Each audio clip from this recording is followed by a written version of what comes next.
Hello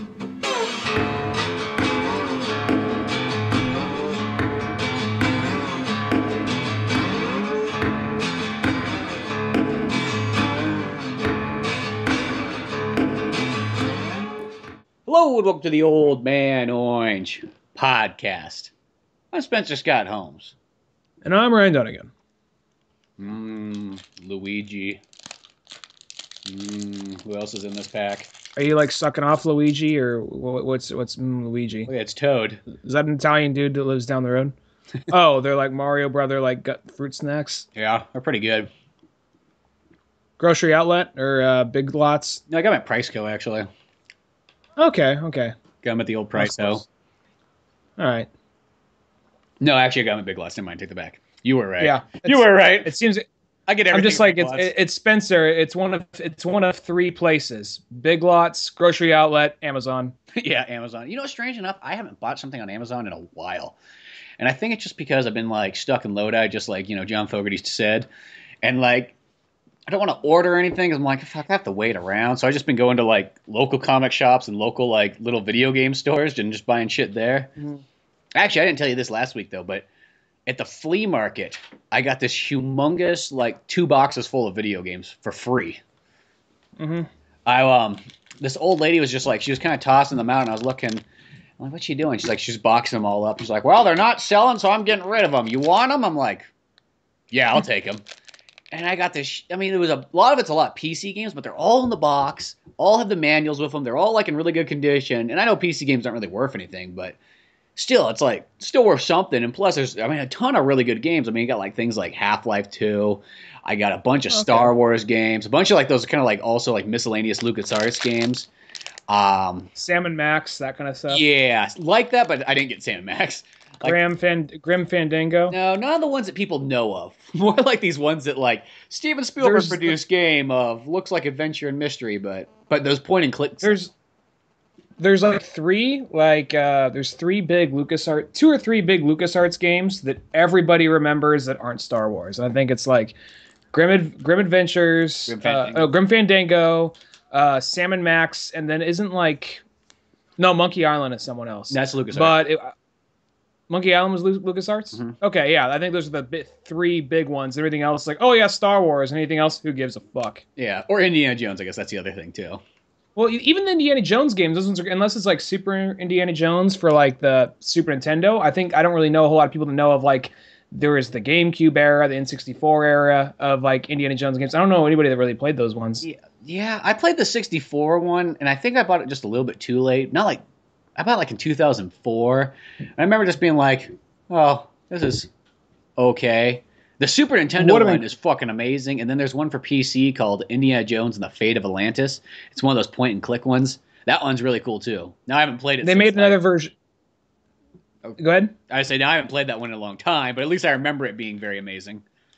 And then I want to say they made another version of it for like PlayStation 2 or something like that, like a 3D action, like a third-person action adventure one. I want to say they did. I want to say it's on ad for it somewhere. There was one. I know it came out on the Wii. It probably came out on PS2 as well, too.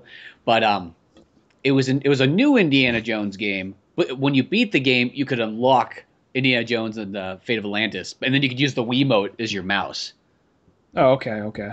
So at one point in time, they're talking about the 4th one being all about Atlantis, and then Disney came out with the animated Atlantis movie. So then they just backed away for a little while, like, oh, might as well use this idea for the whole Indiana Jones thing for a spin-off game. At least that's what I heard. Who knows? Well, I think it's because that Fate of Atlantis game had like this big like cult following.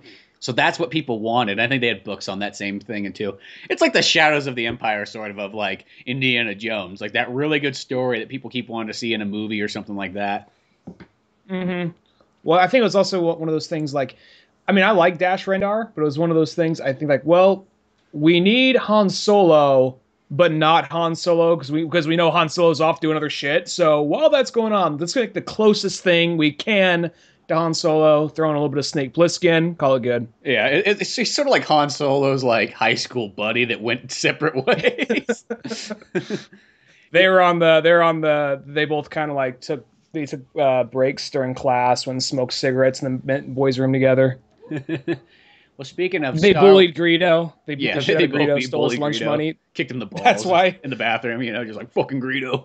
Nobody likes that's you. why that's why Greedo was really looking forward to that day for a long time. I know, only to lose. Han always shot first, even like high school. He just shot him with one of those like little rubber band, like you know, like you stretch the rubber band over your finger, kind of like that. He'd always do that to Greedo, just like the back of the head. Like, they call him Han shot first. That was his nickname back in high school. Speaking of our First shot Han, our Jeff Church, a lot of people are getting down on that. A lot of people are. Soon we're gonna get that church in Tuolumne built, where both Jedi and Sith are accepted. Were you like advertising that on Twitter? I didn't see you doing a whole lot of it on Twitter. Was that what you were doing, or did we get a lot of like responses from it after the podcast? Mostly people in person were telling me about it because they were telling me they listened to it and then they were telling me about it. I was like, oh, sweet. So I've got a lot of people on board so far for this. This could happen soon. I can start spreading that around. I'm friends with a lot of people who like Star Wars, so I can probably just be like, hey, there's this Jedi thing online. Screw that, that's lame. Here's the better version. I can maybe like pass that on to them, see where that goes. Who wants to go online when you could go in person? When there's a physical temple being built. It's one of those things. I mean, really, we're shitting on this thing that actually is trying to be very noble and showing, look, it's just the ways of the Jedi and this and that. Like, Jedi aren't fucking real. Might as well make it as real as possible, No, I want it to be as close as possible. Why stop at the philosophy? Go the full distance. No. What you do is you come to this church, you get your robe, you get your lightsaber. It's all Star Wars when you're in there. You just want to live in that world. That's what it is. It's like you work hard all week long. You need a place to come, not something that's going to make you sit on hard wooden chairs and have some guy preach to you about things he doesn't really even know. No. At this temple, we show up, we put our robes on, we talk everything Star Wars, we get some physical activity, we get to go outside, slap some lightsabers together. If you want, go in the bathroom, slap some dicks together. I don't care. It's so cool. They don't judge. Nobody judges. No, what was I going to say? There is you could actually,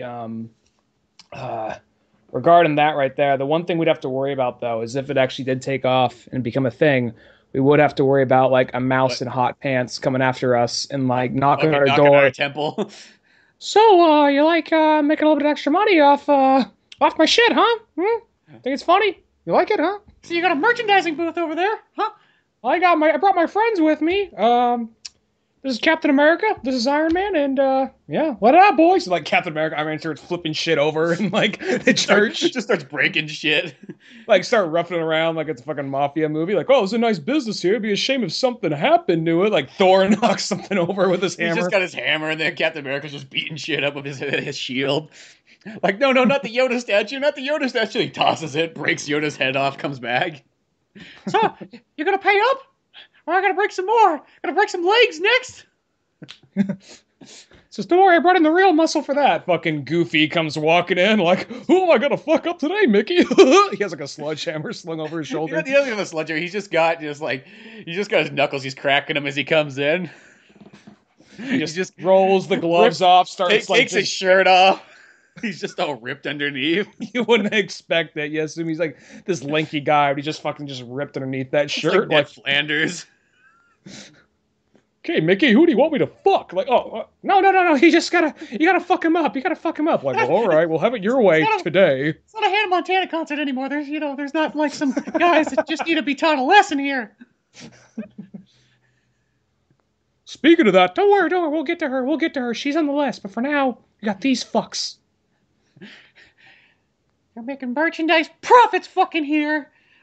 Thor already took care of it. He broke the table. Without the table, you can't properly sell anything, but still. He's like, that Miley Cyrus bitch is next. She keeps hanging her fucking tongue out. We're gonna cut that fucking tongue out. Oh, I can't wait for that, Mickey. He's like his deadly, like Goofy's his deadly like right hand man. But yeah, so people are totally on board for that. Oh yeah, we were talking about something. Okay. Exactly. That is the one fear of this Jedi Temple. I'm not too sure how it totally works. I think if it's like a religious thing, as long as you're not selling merchandise there. Well, I guess I'm a little afraid we totally are taking someone else's thing and trying to write it and use the tax write-off. But I was gonna say it could be like kind of like the Jimmy Buffett thing, where he got a bunch of money after, because these people made Cheeseburger in Paradise. This restaurant had a small little chain in Hawaii called Cheeseburger in Paradise before it was even like copyrighted by Jimmy Buffett. But after that, he's just like, yeah, well, I copyright it now, so give me some money. Fuck you. I'm Jimmy Buffett. And I'm pretty sure that like we were not in the same boat as that. We were not in the same boat as that dogs. We were literally taking something else, something someone else like already made. But it's like us, I'm not sure. Tax write-off. I'm not sure if it's, well, let's see here. No, because it's an actual religion. It's considered one. If you can get it on they're probably fucking not military using- dog tags, if you can get it on military dog tags, and the military says it's a religion, then goddamn right it is, and we can start a temple. That's all we're doing. We're just building another temple. Except for it's called Jeff. That's the difference, because we want both Jedis and Siths to be welcomed. Whatever you're viewing in his life, we represent it here.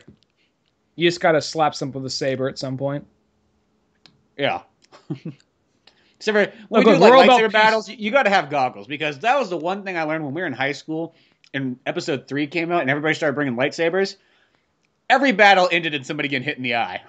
I never participated. I would always watch, but when episode 3 came out, so many people literally just started carrying lightsabers to school with them. And I remember that like it was within our circle. I never had the balls to do it because I had so many classes with so many of the jocks and preps and all that. So I'm like, I don't want to put up with the bullshit. Remember, you guys could walk by each other. You would like walk right past RJ, be like, RJ, like Spencer. You both stand there for a minute. You just both reach for your lightsaber. You have a big blue one. He has a big red one. Of course, RJ has the red one. You guys just go at it. Then it would be cheer like, yeah, that's awesome. Then someone like would slip in the mud right where you guys are fighting, and then they like stabbed in the eye with a fucking plastic saber. Yeah, I hit a lot of people in the eye. You know, sometimes like hit Casey in the eye. Hit a couple other people in the eye. I didn't really. That was your move. To. It just kind of happened. Well, then they're in the part 2 where there was that one like super jock kid who was like, I don't know, he's probably like a senior at this point. And he came with he's the probably fucking... graduated by this point. No, I mean back then. Oh, back then. Yeah, he obviously graduated. He's on the 8-year plan. More like the 12-year for that now. But here's the thing. He brought the fucking Luke Skywalker one that came out in the early 90s. Like the one that had about an extra foot on it. He came to challenge like one day. Because you would have the ones that would... Now they have these ones that kind of like automatically go... They extend all the way out and extend all the way back in. Or like retract all the way back end. But then when we were kids, though, there was the one where it's like, okay, you still got an extra foot of this thing. It doesn't go in the whole way. You know what I mean? Mm-hmm. And it made sounds, and it was the much cooler one. I remember he brought that one day. I don't know if he's just like, I'm going to fucking battle these nerds. And I had to take him on and challenge him. Stop chewing. Just say it. Oh, I thought you were going to fill in some stuff here while I was eating. I wasn't there for this. You weren't there for like the jocks versus like Jedi battle? Well, you guys always had some like, I mean, you guys always had some kind of like rivalry going on over there, but you never I never actually saw the lightsaber battle between you and the jock. Oh, it was like who is bring out our champion, the pirate maker. You walk out. Bring out the one who always hits the other ones in the eyes. Just a bunch of guys stand in the corner with like eye patches on. you have some like guy in Nam has like a bunch of like baby ears around like his neck. You just have a bunch of eyeballs like hanging. I've taken out many of eyes, and I'll take yours out. Those are good times. But see, with the Jeff Church though, you can relive all those good times. Plus, we'll take it to the next level. We'll have fucking robes and all kinds of shit to wear. You know what? If you want to wear an Iron Man suit, we're not going to judge. You know, everybody can do their thing. Why an Iron Man suit? I don't know. But, you know, we put Iron Man down so badly on the last episode, I thought I'd just give him a little bit more credit where credit is due, I guess, if I have to.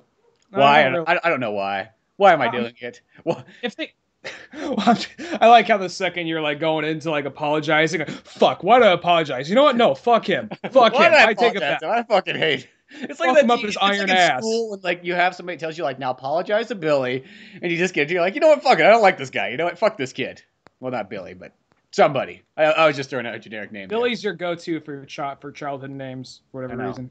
You know, when I think Billy, I think of like you don't hear Billy anymore though. You hear like I never really see kids named Billy.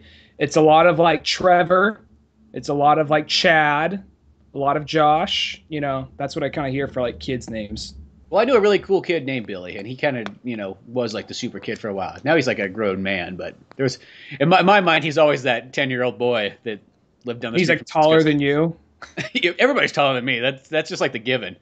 That's like the worst thing is when you realize that you see these children, they grow bigger than you, and they I can have a like threaten nephew. you. I have a nephew now that's like he's in one of my oldest nephew, who I had mentioned a few times. It's kind of weird thing about this. Now he's a freshman in high school, so now it's like I'm afraid to say no to him because he just might beat me. You know, he's literally taller than me now. Well, we always made that joke for like the longest time. Like your nephew, like when he was like 8, we were making this joke. We're like, when he gets older, when he's in like high school, he's just gonna like be beating us up or something like that. Like fucking losers. Picks up like comes up like a big lifted like Bronco truck like blaring like Nickelback like where are you, you fucking pussy? He's like, oh shit, it's my nephew. He's here to beat us. Beer? It's like, oh, you're underage. Just comes up, slaps over a comic next. No, not the comics. Yeah. He's on the basketball team too, so So this is even worse. It's really coming true. Next thing you know, he's gonna fucking like drag. When I move from San Francisco, he's looking for me. He's trying to beat me. He's trying to beat you up. Right? Remember that time you told me not to take the Spider-Man comics in the bathroom? Well, fuck you. I'm doing it right now. What are you gonna do? Nothing. Remember that time you said I couldn't play your Xbox no more? What are you gonna do to stop me now, huh? What are you gonna do? I'm just gonna put my dick in the dish tray hole. You can't do anything about it. Fucking invites his buddies over. They're just all like putting their dick in there. It's just like, what are you gonna do, Ryan? What are you gonna do? I don't know, guys. That looks kind of gay. You're fucking gay. Oh, okay. Go back in the corner. Okay. Go get us some Hot Pockets. You got a driver's license. That'd be the most shameful life, though, is just to be bullied by a bunch of children. By a bunch of children that are like more than 10 years younger than you. And there's many people out there that get that. There is. That's just the sad part of it all. It's always kind of awkward to watch, even though this is fiction right here. It's kind of a little bit of a different situation. One of the hardest scenes to watch for me in like Clockwork Orange, like not just the rape stuff, but more of just like when Alex is just sitting at the dinner table with his folks, and like they're like afraid of him. They're almost like afraid that he's gonna lash out, and so they just kind of let him do whatever he wants because they know that he could like beat the fuck out of all of them. Right? Like that's one of like when you see that kind of shit in movies, that's almost kind of a little bit more of like the unsettling stuff to watch for me. Yeah, I know what you mean. They're just sitting there, just like these poor people. Like they tried their best to raise a good kid. God forbid that he had to turn out to be this really like the worst child in London. There's almost. Like this theory that's I don't know. It's one of those things like I don't know how much of I wish I kind of remember the name. You could probably type in Clockwork Orange dissected and re-looked at or something like that. But there's a guy with like this 10-15 minute video that breaks down Clockwork Orange and a lot of the subliminal things within that movie. And some of the stuff, it's like there's so many things there that I don't know if this guy's just looking way too hard into it. But there's so many things there that like, okay, a few of those got to be intentional. That's too many things at once. So at least not all of them, but at least a few of them got to be intentional. As far as though, there's one idea though that like he's like maybe his parents were really abusive at one point in time, like given the way they act and treat, and like. Sometimes it's a common thing where if parents are really abusive, the kids grow up to be really abusive, and when they're old and feeble, can't do nothing about it, the kids kind of treat them the way they were once treated. Yeah, so I've heard of that many a times. That's a theory about that movie, that which the sense. Parents do seem kind of weak, so that could be a possibility. But yeah. Just have like a prequel to Clockwork Orange. We're just like, but Mommy and Daddy, do you have to beat me all the time and put me in the closet? The dad almost would be like start like it's like maybe it's like the alternate version of Harry Potter. Like if maybe Harry Potter didn't go to Hogwarts. Yeah, he just had to live in the closet. Then we just see like Harry just like I'm going on the stroll for the night for some ultra violence. You know, he's just beating the fuck out of like Dudley's dead. He killed Dudley, but the parents can't prove it. Like the old the aunt and uncle, they're like fear of him. Like so father, not a mother, like so aunt and uncle. Any letters from my mother, father lately? Like, well, what do you mean? What do you mean? Like, oh, I don't know, any particular letters? Like, all of a sudden the owl comes flying through the window. Oh, like this one. Have you been hiding them from me? Starts beating the shit out of him. How many years were you hiding this from me? Yeah, it's like just Yeah. He's got like a wand baton. Just What like does Hogwarts want? Tell me. He's just like violently beating him. Then Hagrid comes in like, oh shit. Just sees like, he says like, teach me some magic. It's like, I don't know if that's such a good idea. Whoa. Maybe if I would have caught you when you were 10, not 14 and a half. Holy crap. Just have a scene of him and like Ron. For some reason, they end up meeting up no matter what. They're just walking down the street like in slow motion. I was just picturing him just like turns and he kicks Ron in the Beethoven playing.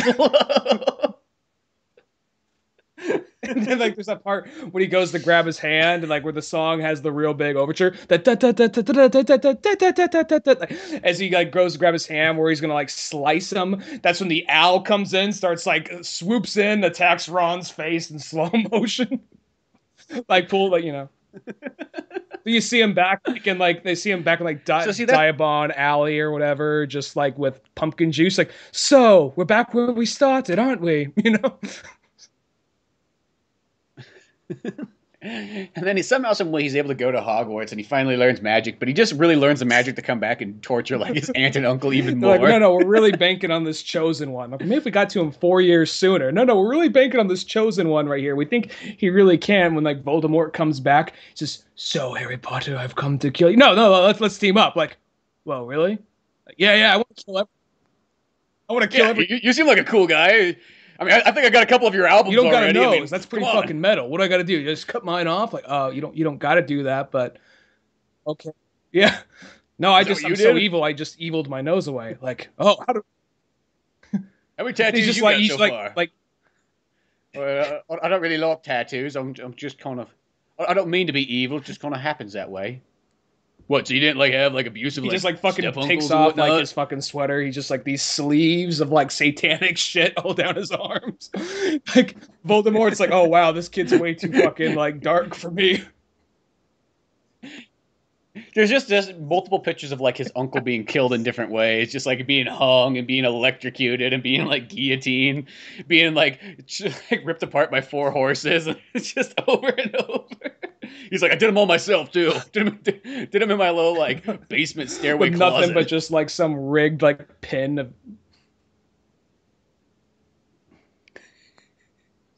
Sort of how I make money on the weekends. he just does it. He does it out of his uncle's. Just like some like shitty tattoo, like neon sign, like hanging outside the door. But the aunt and uncle, they just don't say anything about it. They're like, they're afraid. They're afraid of the magic. The magic has really kept them from doing anything now. Oh, did you lose sound? You lost sound. You lost sound. And he's going off. Like he doesn't even know he lost sound. Oh, we're silly. You lost audio. Yeah, it sucked. I thought I had a good joke going too. I know. I was just watching it. He was like, "Oh, he's going. He's going for it. Something's going up. I can't tell, but looks funny." No, basically, like, what if he just goes down and he just has like a, just brings like some big ass burly fucking British like biker and like says, "Step into me office," right underneath the stairs. Just like little crowd in here, ain't it? He just has like a single little light dangling, just pulls on. They're just like listening to Cannibal Corpse as he's like as he's like making this tattoo with nothing but a little like ballpoint pen. A little like rigged ballpoint pen with like needles like sticking out of it and all that. He's just like, "Is that sanitary? What are you, a fucking puff?" Like, no, I'm just. I've seen your work, and I want to know it's sanitary. If you're gonna be a little twat about it, no, it's fine. That's what I thought. Just goes in. I won't give you no vodka. But it's like, can't you choose your own room? I fucking like it in here. Represents who I am. I'm Harry fucking Potter. Who the fuck are you? Look at my scar. Look at me. It's got a fucking lightning bolt on it. That's how you know it's fucking metal. You fucking twat. Now give me 500 quid. I don't know if that's equivalent to $500, but fuck it. It's good. It's close enough. You get me a pint of Mickey's to help me sleep tonight. I'm gonna go beat up Ron Weasley. I fucking hate gingers. learn magic just to fuck with the people you're getting closest with. I like to get over Just it. goes- I punch Ron Weasley because he's a fucking faggot, and then I go bang his sister, and then I go do some heroin because I'm Harry fucking Potter. I just imagine Ron sleeping in that giant don't they live in a shoe? Yeah, I think so. Early A shoe or just some weird stacked house or something. looks like maybe a they don't shoe. live in a shoe, but it's some weird stacked house. Ron's just sleeping nice and sound. All of a sudden he just hears in his ear, Ron, what Weasley? His ears, but also he makes the sheets go over his mouth, cover it. No, Ron. You're not going anywhere. He pulls out the Give me little 20 Jerry. I need 20 quid. Don't fuck around. Well, you need 20 quid. It's for So I can give you that. It's for a tattoo I'm gonna give you. And he just very painfully makes forcefully puts a tattoo of a dick blowing a load right into his eye. Okay, Ron. Tomorrow night, you know what to do. Go get your drum set. We're gonna get our punk rock band going. But I don't like punk rock. You're gonna like it, Ron. I don't care if you like. Just that beating hurts, him. Harry. Don't beat me like that. I just like to play drums in the old local Gaelic football band. It's the only thing I can do to keep them from stopping to beat me. He says no, we're starting tonight. Tonight, our band Fuck Stench is gonna hit the charts. But I don't like that name. It sounds offensive. Smacks him a couple more times. You fucking sound offensive. No, okay, I'll be there and I'll bring more bass drum. No, you bring the full fucking kit. Don't fuck around, Ron. I know where you live. He just flies out on the owl out the window. Yeah. And maybe he has one of those little I don't know how he had to steal it from somebody. He has one of those little Bluetooth speakers with him as he flies away. From who the bell tolls plays as he flies out the window. Surfing on the back of the fucking owl. He says brooms off of bitches. Oh, don't use a fucking broom. A broom's what a wench uses to clean a fucking house. Or got a fucking owl. Owls fucking kick ass. He says, and tell that bent sister of yours to show up. My nether regions could use could use a visitation. I'd like to take more frustrations out on her and how much I hate the ginger race. It's okay though, she's into it. I don't really think she is, Harry. Shut the fuck up, Ron. Shut. Ow. I like how he's just so passive. Even when he's getting beat. Oh, stop! No. It would be more like the way how Rupert Grint really plays. That would make it more sad. Please, Harry, don't. No, Harry. That's how. I don't like to be beat. It's that look. It's that look he gets whenever whenever a fucking spider or whatever, or a giant snake comes in. Just he gets that lemon face. That what do we do now, Harry? It's like, Harry, please don't beat me. On the verge of tears. Harry Potter just shows up at Ron's house one day and fucking has a nail gun and he's nailing the sheets and blankets down to the bed and then just starts putting a bunch of snakes inside. No, I don't like when you do this. And you can tell him what to do because he speaks snake or whatever. Bite him in the wanker. Do it. Now. Do it now. I would like to see just the alternate version of Harry Potter where nothing ever went properly the way it should have. He wasn't the knight. It was just he just got bullied for 4 more years and then that's what turned him into punk rock Harry Potter. Before the show, they walk into him. He just has one boot on. He's tattooing something on the bottom of his foot. It's a picture of it's a picture of Dudley's face. There's just a picture on his back of Dumbledore snorting coke, giving the devil horns. Is that Dumbledore? Yeah, Dumbledore if he wants such a puss. Actually, Dumbledore's really cool when you get him all hopped up. Dumbledore comes out. He's dressed like he's fucking a roadie for Black Label Society now. I found me calling. Oh, I thought it was in educating the lads, but no, it's not. It's all about the mark of the beast. Harry, you got some more coke for me? I really like it. First you put, he's like finishing his tattoos. He's like, first you put those fucking amps down over there, then we'll talk about the coke. So right. He like walks away. No magic. You have to earn it. I like seeing this 90-year-old man work. Makes me hard. Ron, where's your sister at? If she doesn't get here, I don't care. Bring your father in. He looks like a girl too. What? At least he cries like one. But don't make me watch again as you rape my father. I don't like that, Harry. Yeah, especially when you did it on Christmas morning, and the whole family had to watch, and you said, "Don't break fucking eye contact." I don't like that. And you said that no one would get presents until you were done, through, and finished. And then you tattooed a lightning bolt on all of us just to know that we're your bitches. Well, your property.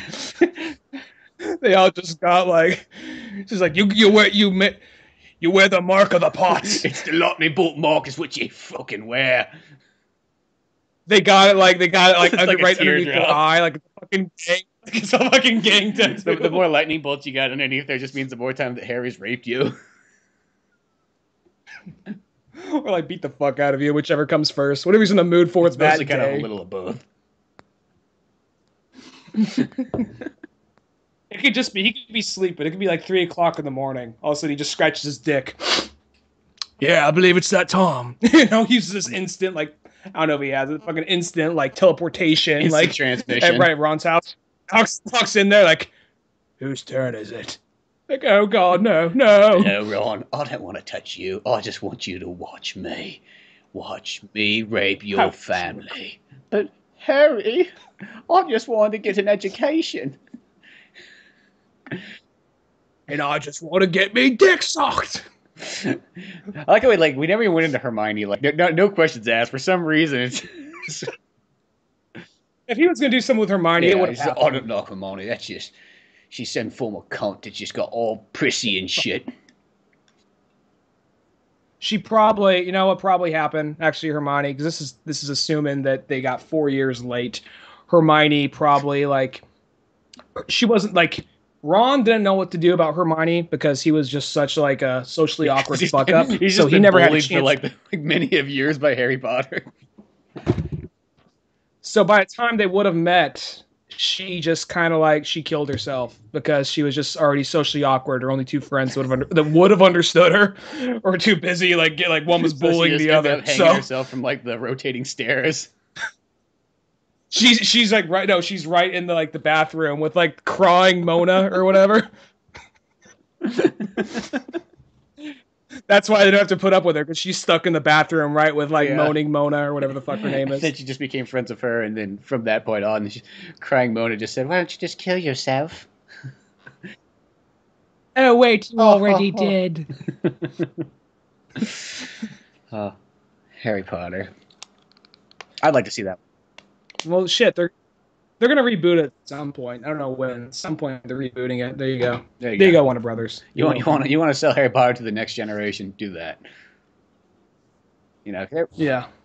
Make your punk rock. Make your G.G. Allen / Clockwork Orange / Harry Potter. Like a Sid and Nancy story. Hell, get Gary Oldman to play Harry Potter. Fuck, I don't care if he's like 60. Gary Oldman, like the 14-and-a-half-year-old boy.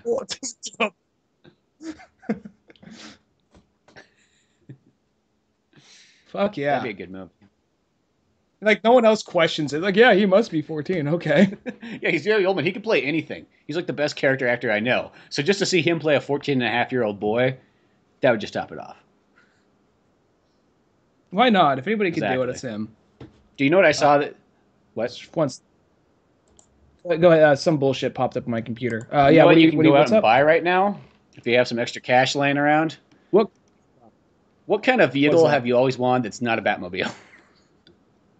Because I knew Batmobile would have been the first thing. No, like vehicle from sort of like a movie. Well, actually from a movie. Now, are you saying something you want or something you're pretty sure Both of us would want? Both of us would want. Okay, I'm going to go down the list. Tell me. DeLorean? Not a DeLorean. But it is from a sci-fi movie. DeLorean, sci-fi. One of the Mad Max cars. Not a post-apocalyptic movie. That's sci-fi-ish, but yeah, might as well be sci-fi. I guess I don't really think of that movie as sci-fi at all, because it's not like there's really anything like lasers or. I mean, I know it's. I guess the second when you go into the future and you go into fiction. When it's future and it's fiction, I guess I take that right there. And it's already looks kind of exotic and weird looking. But no, it's something. It's like super sci-fi.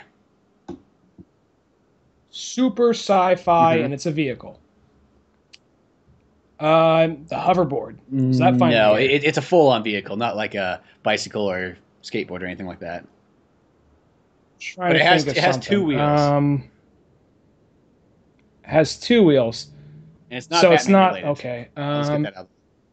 It's not Batman related. Yeah, I was gonna say the Bat plot. Oh wait, no, you already said no Batman. Okay.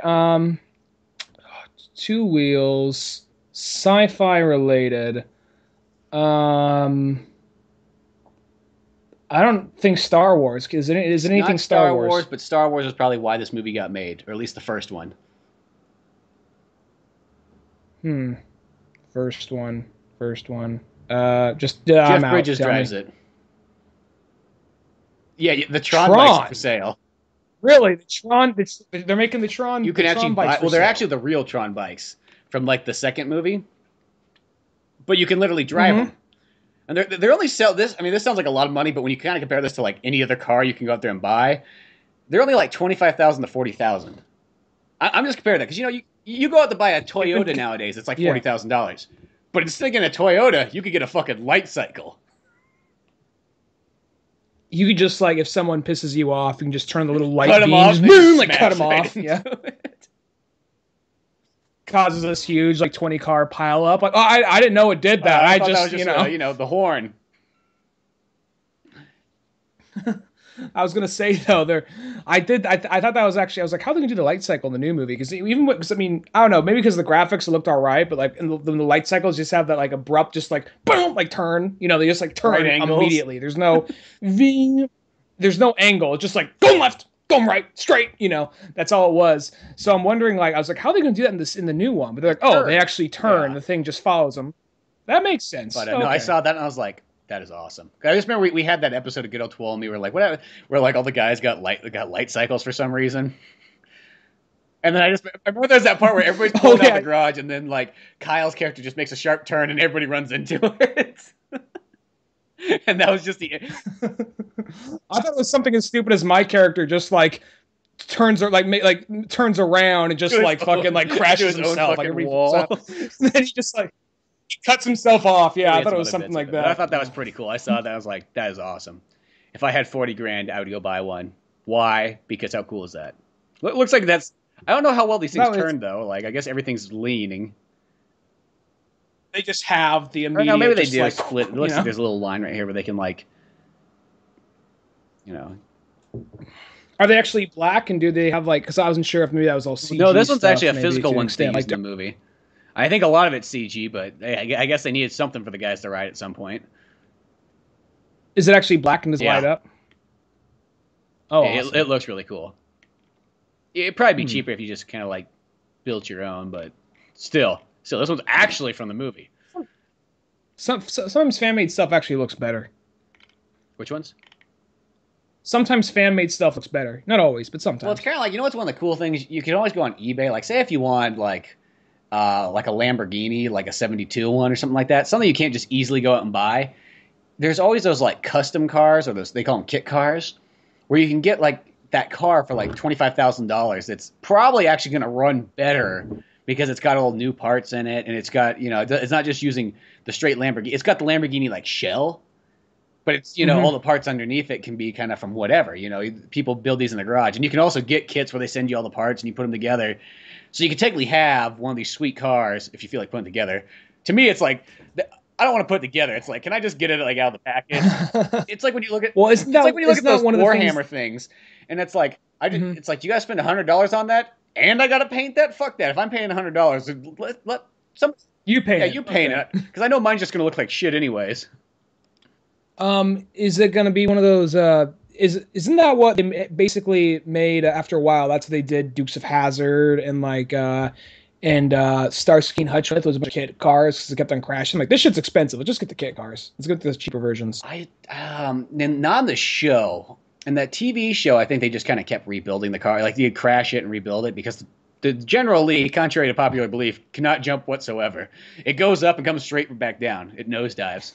They went through like over 800 of them in the Dukes of Hazzard TV show. And I think they went through about I almost want to say like 40 of them in the movie. You know. That's still a lot. For No. I take it back. I want to say it was like 26 or something like that. But that's still a lot there. You think you'd only need like 5 of them, like one car that you could kind of crash over a bunch of times and then kind of rebuild it. But maybe it's just cheaper to do that. But no, like an assembly line. Dukes of Hazzard, that's perfect examples. A lot of times you can go out and get kit versions of like a General Lee. You can get kit versions of like a Knight Rider car.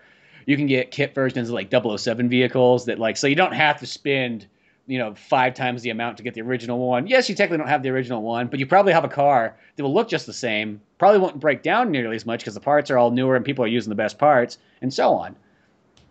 I'm not going to lie, I'm by no means a huge car enthusiast, so just having a car that people say, well, it's not the real thing, man, it doesn't have the gas power, it doesn't have the hammy, or whatever the fuck. It looks like it, that's enough for me, Well, Zach, I mean, these cars, it's not like they're going to be they're just not going to have the parts, so if you wanted to sell it, it's sort of like, how else it's like burning a CD from your buddy in 1998. You don't really have Ozzy Osbourne, but you do have Ozzy Osbourne. You know what I mean? You can play it in your car, but you couldn't turn around and kind of resell it for the same price as a regular CD. You're technically not supposed to sell it at all, but that's the best way I can kind of describe it. Yeah. No, yeah, good point. No, it's a good way of looking at it. And it also, you don't get the little booklet and the book art, so that's one of those things. I don't got this, but at least I got the main core concept of what this thing is. So yeah. Yeah.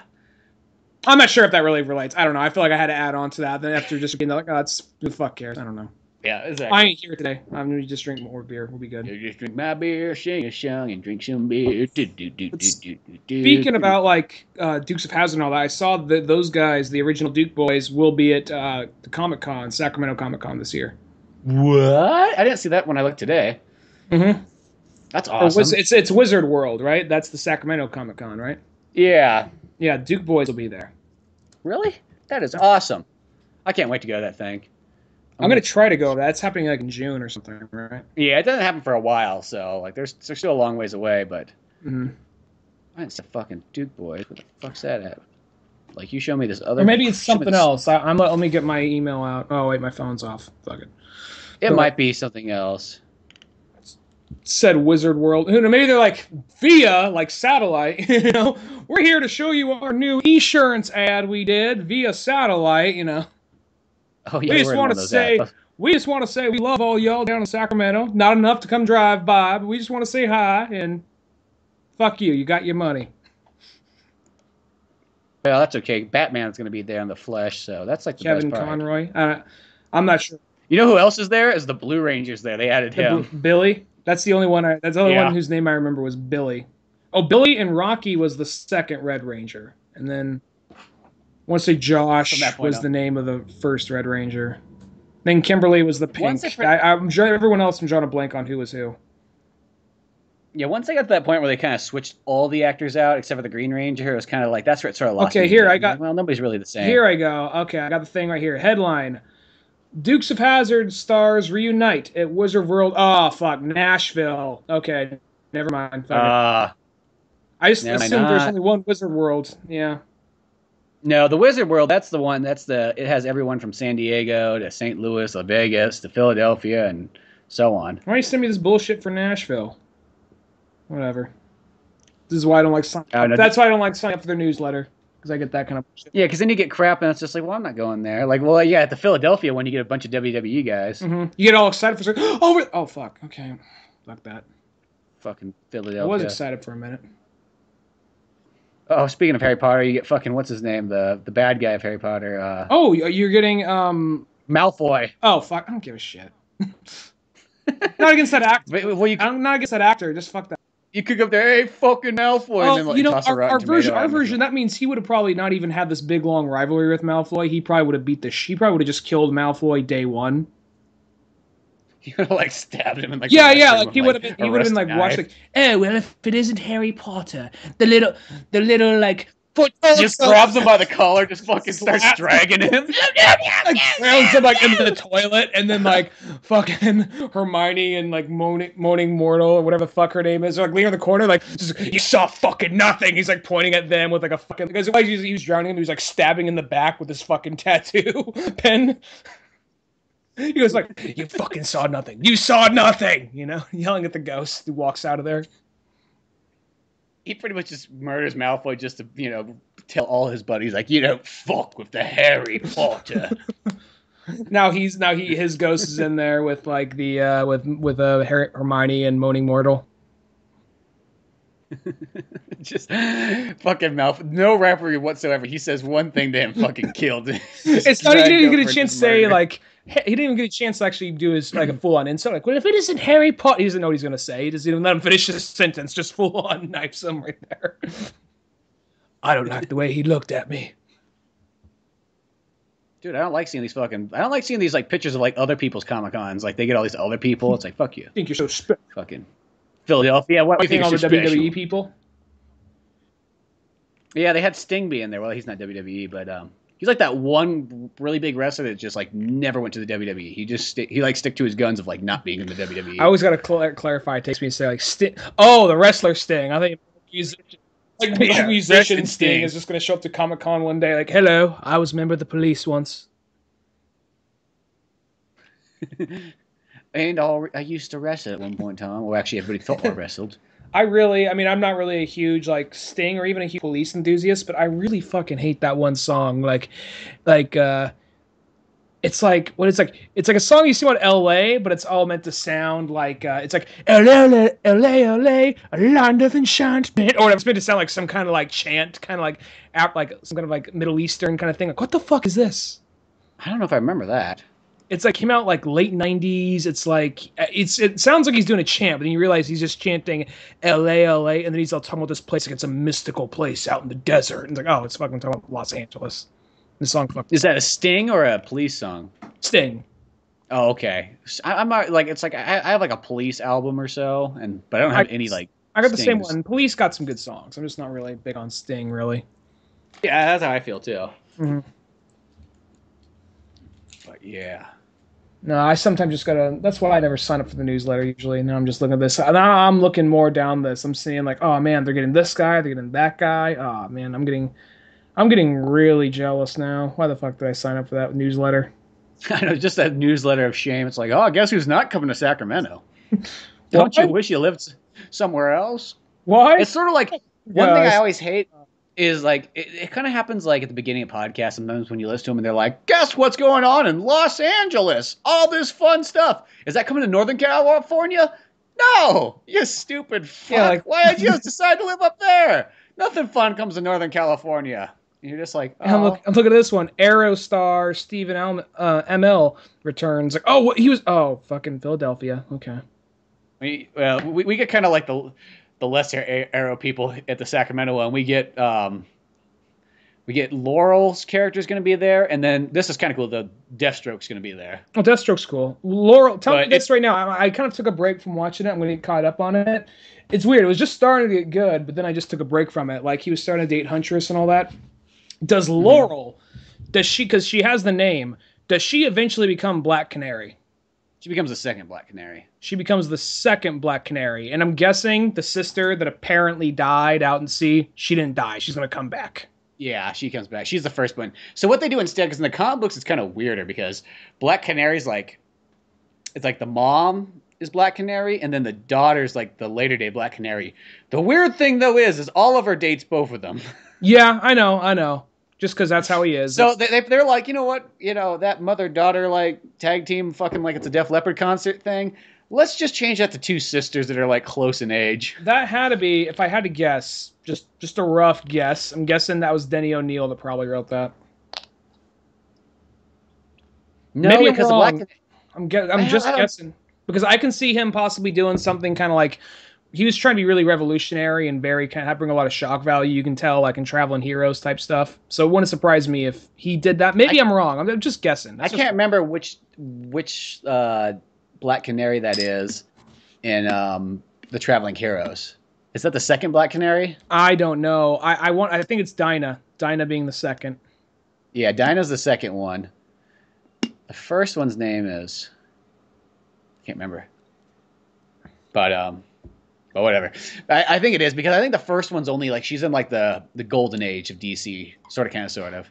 And then after about maybe like the 60s, it flips over to being like Dinah. If I had to guess, that was probably something. I mean, I'm just going off memory, not even memory, just assumptions of probably what it was like back then. If I had to guess, it was probably just like a simple like.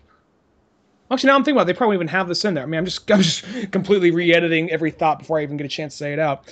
But no, I bet if they went back and revised it, it's probably one of those things. Oh, it was probably just kind of like a mentor, kind of like a hookup kind of thing. I bet it was just a simple little hookup. He had like an old, like are you seducing me, Miss Robinson, kind of thing. And then like from there, we met the daughter. It's like, oh shit, you know. It might have been, but I think I don't even. It's one of those weird like DC time things where you're like. How old is Green Arrow? How old is the first Black Canary? How old is the second Black Canary? Is it the thing that like, is it like I was gonna say, is it a 30-year-old like Green Arrow dating like a 40-year-old Black Canary, and then he's dating like a 20-year-old Black Canary later? Is it like one of those weird kind of conundrums? I can see something like that. I can see him kind of like, hey, I like them all shapes, sizes, and races, you know. So Green Arrow, yeah, all right. He's like, that's what I like about superhero girls. I get older, they stay the same age. Yes, they do. Yes, he's just hanging out in front of like the Justice League or in front of the Teen Titans Tower. It's all like the young, like there's like Wonder Girl and Starfire going. Hey, I'm just here for recruitment. I'm just here to show you guys the ropes. Come on by. Like Kid Flash can I come along? Well, maybe next time. Maybe next time. I realize my McConaughey's. He looks at me, he's like, you got some weed on you? He's like, no, you'd be a lot cooler if you did. I was thinking of this. For no reason. I just realized my McConaughey is just like my Bill Clinton. Well, Bill Clinton's kind of like Matthew McConaughey in that fucking movie almost. I could just picture that being Bill Clinton back in the day. Want to hear something funny? Maybe you knew this, but apparently this just makes me laugh. I saw this on Game Theory. Apparently Sonic the Hedgehog was partially inspired by Bill Clinton.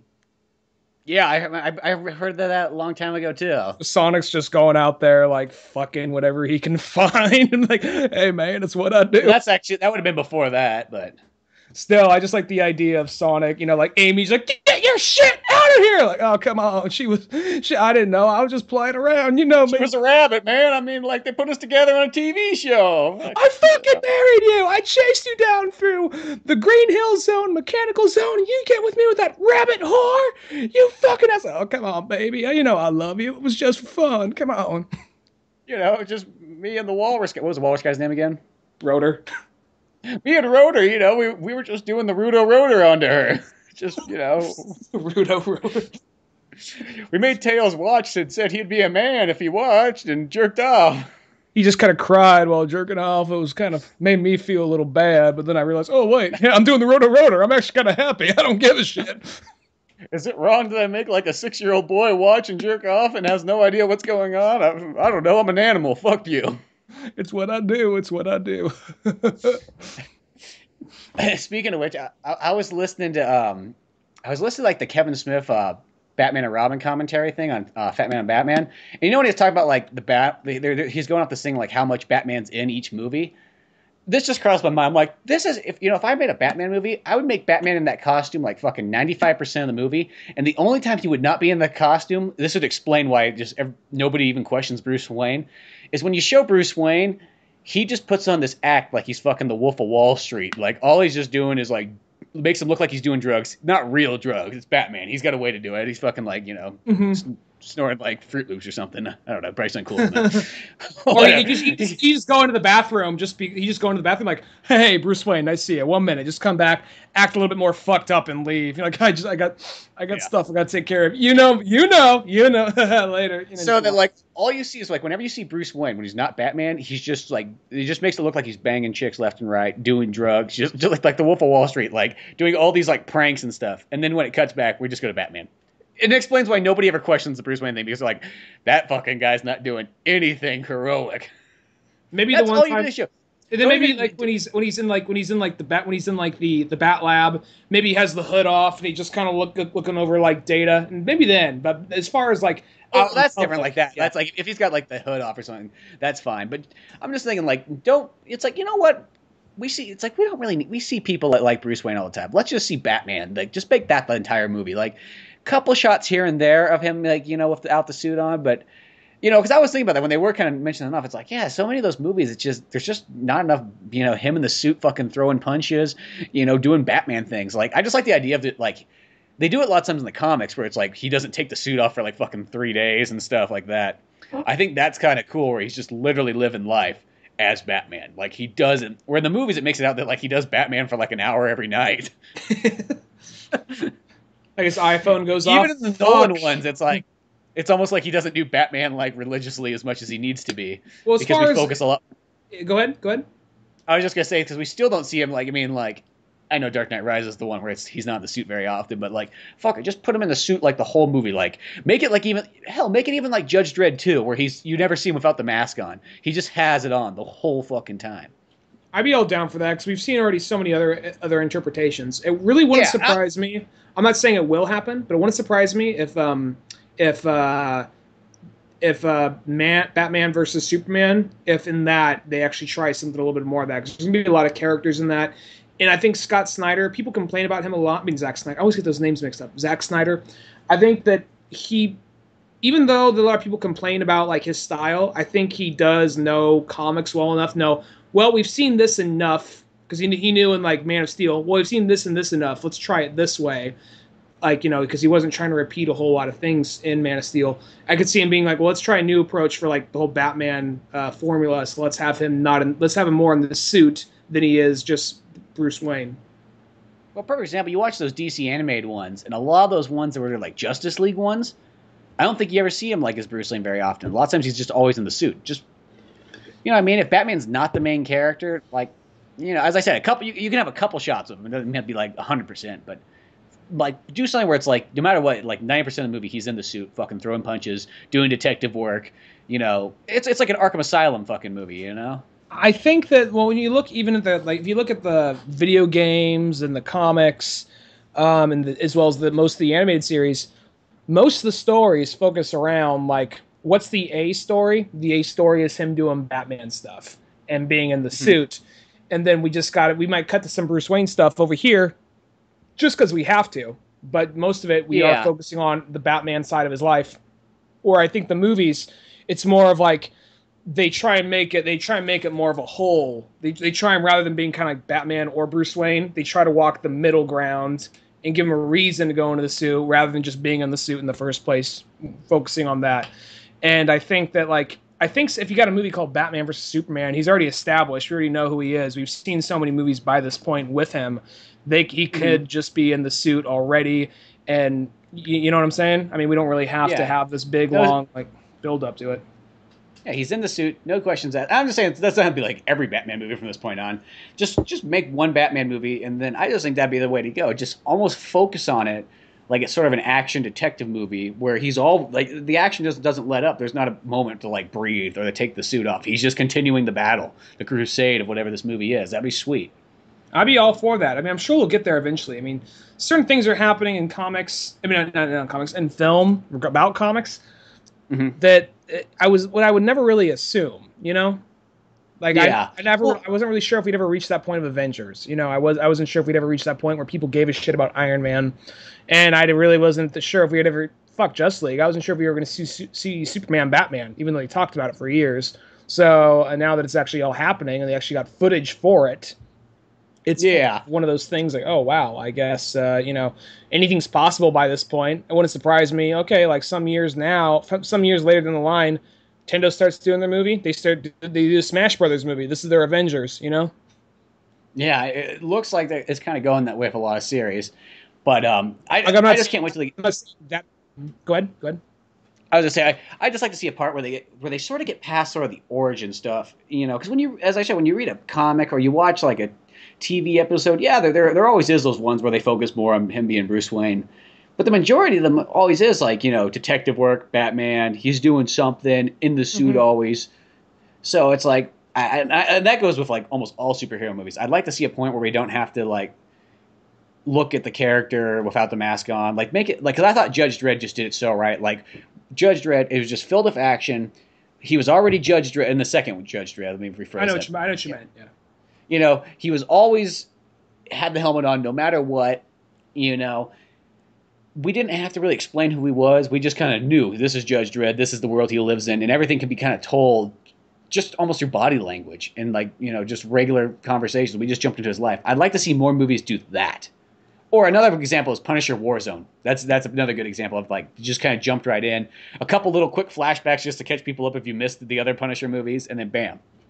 Well, I think, as I was saying, like, I wasn't trying to say, dude, make a Smash Brothers movie just right off the bat, but I'm saying now so many things are happening, so many comic book movies and things like that are happening. I think that, like, things that we never would have assumed before could probably happen. I think nearly any movie, nearly any big, like, well, not movie, but nearly any big, like, halfway decent franchise will get another movie or will get another shot, you know, that hasn't been made yet.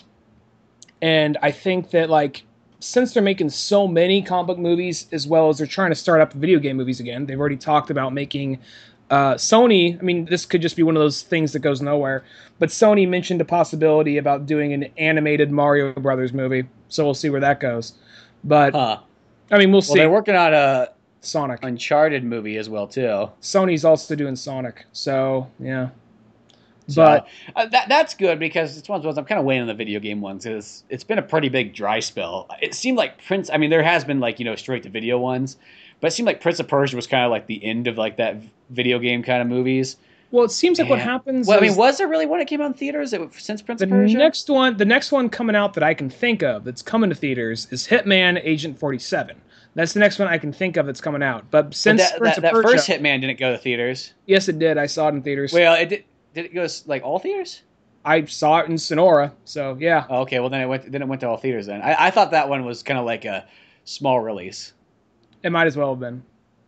Because when a movie gets released like small, I don't consider that like a theatrical release. Like, theatrical release should mean it should be in everybody's theater. And that movie, it wasn't that it was like bad, but I really don't remember anything about it that much. It was just kind of like another. I think that's the thing is they keep on making movies of like very weird, obscure video games. I mean, they do get some big ones that they didn't really market right, or maybe just didn't really do a good job of making. But they use like Hitman. Like Hitman, I know it was kind of big when it was out, but is there any big recent Hitman games coming out in the last couple of years? Like, yeah, it was one of those games that kind of had like a little bit of a momentary shine, but that was about it. So now they're making another one of that, and it seems like they always back out of like all the weird ones, like all the things you would think they would do. Like, I mean, I'm glad they backed out of it because District 9 got made, and I think that movie's fantastic. But before District 9, that team was gonna make Halo, and Sony backed out. And it was like, of everything you could have made at that point in time, why is Halo the one you got cold feet on? Now I know not every like video game movie that gets made is made by the same company and the same people, but it seems so fucking weird to me that Blood Rain happened, Hitman happened, Prince of Persia, it's a good game series, but it's not Halo big, happened. You know, all these really obscure games at the time, they got big movies made off of them. And yet, it's because their licensing's cheaper. And yet, though, they bitch out on something as big as Halo. I don't know if it would have been good. I don't know if it would have been bad. But now they're tiptoeing their way around Halo. Like, well, we got this straight to DVD video release or this web mini. It's not even like straight to DVD. It was like straight to Xbox release, and then they finally just made a DVD. And they have a new one coming out. Like, I don't really know what it's about. I hear it's okay, but there's a new one coming out. Yeah, and it was straight to Xbox, and I just saw the DVD. I think it might have came out Tuesday, like in the store. And I don't know. I saw that last one they had that was live action. Like, I liked the animated Halo when it came out. The one that was just called Halo Legends. That one was cool. But there was a live action one where it was just like a bunch of like kids fucking learning to be Master Chiefs in school or whatever. And I watched like the first couple episodes and I was like, this is fucking stupid. Like, the only thing they had in it, there was like one like swamp buggy that came in. And other than that, it was like, how is this fucking Halo? What is Halo about this? Like, if you don't have, it's one of those ones, if you don't put Master Chief in it, I don't fucking care. I will say this. I didn't see it. I didn't see it. I saw it on Netflix though. I saw that one, Forward to Dawn or whatever it's called. I saw it on Netflix, and there is a still of Master Chief holding like a guy in a Master Chief suit holding a gun. So I'm guessing he gets in there eventually. I don't know about that show, but it seems like, I mean, now a Halo movie would seem kind of like whatever. I mean, I'm sure it would still be, maybe it could be decent, but now it's like, well, I mean, I think the time that would have been amazing to see it is kind of past. You know, like most exciting. Well, when they were making it, that would have been the ideal time. Yeah, exactly. And now, I mean, I think you'd still probably come out with a big budget Halo movie, and people still probably would flock to see it. But it just seems so weird to me, of all the things that did get made, and yet they get cold feet, and they're not sure about something like Super Mario Brothers or Halo, something like that. I know Mario Brothers. I mean, you and me love that movie, but because we had like fond memories of it as kids. But like, a new one like treated differently. I mean, regardless, now, I mean, now we got multiple generations. Because when we saw that movie, that was like for our generation and our generation only. Now you got multiple generations that know this character. Now would be a perfect time to make that movie. So hopefully they get off their feet and make this movie, you know? Well, it's going to take one that sells well. I'm not going to say one that's really good. It's just going to take one that sells really good and people seem to like it. And then I think that wave of video game movies will kind of happen. What they sort of need is they just need like their X-Men 1. You know, they need a boom that will create more and more video game movies. They need their X-Men 1, or I guess, let's see. Well, we already got, because we've had decent video game movies. I mean, if you put like nostalgia aside, we've had that were like, oh, they were decent. They weren't amazing, but they were decent. Like we've had like Mortal Kombat 1. Because I like a lot of those video game movies. I know a lot of people don't like them, but I like them. The ones There's only a few of them I don't like. The ones I do like were, I mean, in the rest of them, it's not like they're god awful. They're just kind of like, well, some of them are god awful, but there are some that are just like, they were just all right. Legend of Chun-Li-ish. No, Chun-Li was fucking bad. That was just a bad movie. That's what I mean. Yeah. But no, there's those ones that are just kind of like all right. There's nothing really that stood out about them. And then there are the ones that are just kind of like, oh, that was really bad. And then there are the ones like, oh, that was good. I mean, for me, I love the Mario Brothers movie. I absolutely love that movie. I kind of understand why other people attack it, because I watched it the other day, actually. And I understand why I think you really had to be our age into Mario at the time when that came out. Regardless, though, I still love that movie, and I can still put it on and enjoy that movie. But I think you got, like, as far as movies that I think are legitimately decent movies, maybe they're not amazing, but like legitimately like fun to watch movies, I think for us, I'll just say Mario Brothers, Mortal Kombat 1, Silent Hill, and then you said Doom was good. I've never seen Doom, but I remember people said I like Doom a lot. It's another one of those ones where people get like, because most people out there go, there's no such thing as a good video game movie, and those people are fucking retarded. That's all I have to say, because if you walk into a movie with a negative Nancy attitude, of course nothing's going to be fucking good. But, you know, I walk in those movies and I just go, like, as long as they entertain me, and I'm not asking for it. They don't have to be a 4 out of 4 movie. Oh, yeah, and Street Fighter. Forgot to mention Street Fighter. Yeah, Street Fighter. Yeah, I like doing. I like the Dead or Alive movie a lot. I like that Street Fighter. The Assassin's Fist was really good. So there's enough movies out there that I think did good. I think the first Tomb Raider was really good. I'll be honest, first Tomb Raider, I'm just kind of like okay on that one. I thought the second one was a little better. Actually, no, you're right. I think that's actually is the better one. I've just seen the first one a little bit more. But, I mean, I'm not, once again, none of these movies, they're not like these blockbuster Jurassic Park, something super amazing Star Wars, things yet. But they're all like, I never thought a lot of these ones are bad. There is the ones that are kind of not really good at all. But the tragedy about the thing with the tragedy about Doom, I never seen it. People tell me that's like one of the better video game movies, but Doom is by the same director of Legend of Chun-Li. That's the sad thing right there. Yeah, I know. That's always kind of how it is. You get these movies like they do one really good, and then somehow, some way, and plus it's also the same guy who did Romeo Must Die, which is like, okay, so this guy knows how to do martial arts movies, so it's probably gonna be pretty good. Then you watch it like, oh, okay, and then. I like the Resident Evil movies. I just kind of take them for what they are. So a couple of them are just kind of like okay, but like 1, 5, and 6 are really good. Or no, 4 and 5, 6 hasn't come out yet. I haven't seen them since 3. So But I think that's a series right there that's kind of like it sounds so weird before it'd be like, oh wow, just put a pin in it, just call it good, because it's too many of them have been made. It's bad. Just stop. And now we're at the point where they keep on making movies that eventually, I mean, not saying it's the case with all things, but a lot of franchises that we think would be dead by now, they keep making them to the point where they actually eventually find their footing. Like the Fast and Furious movies. Those got better as they went along. I think Fast and the Furious 1 is good. I never cared to see that first one still, I think, is really my favorite one. That the first one is probably my favorite one, too. 2, and I never saw 2, never really cared to see 2. I think I might watch it now, just since I've seen all the other ones. 3, I didn't care for that much. It wasn't bad. It just didn't really do a whole lot for me. But ever since 4, 5, and 6, I think they have been. They're really over the top, but they're still really like fun movies. And number 7, now I think what's smart about it is, now, rather than just being like, let's race some fucking cars, it's more about like, it's a car heist movie. That's what's cool about it. They're heist movies now, and I like heist movies. Yeah. No, that's one of those series, too, where it kind of like, it kind of maybe took a dip down of 2 and 3. Like, I still like them. They're not probably my favorite out of the series, but I still like them. Even though the strange enough, those two have probably the most amount of car scenes in them as 2 and 3. But other than that, 4, 5, and 6, it's like the franchise picks up and keeps going. Because there used to be that old-fashioned theory that the first one's going to be good, but they're just going to keep going downhill from there. No matter what, they don't ever pick up. But I think that's the exact opposite nowadays. I mean, I think there's a point when you hit a pinnacle and then you start going back down again. But it almost seems like you start with one, whether or not that's good, and then you can almost kind of build up. And then, you kind of plateau at some point, and then you start coming back down again. Mm-hmm. But some movies keep carrying on.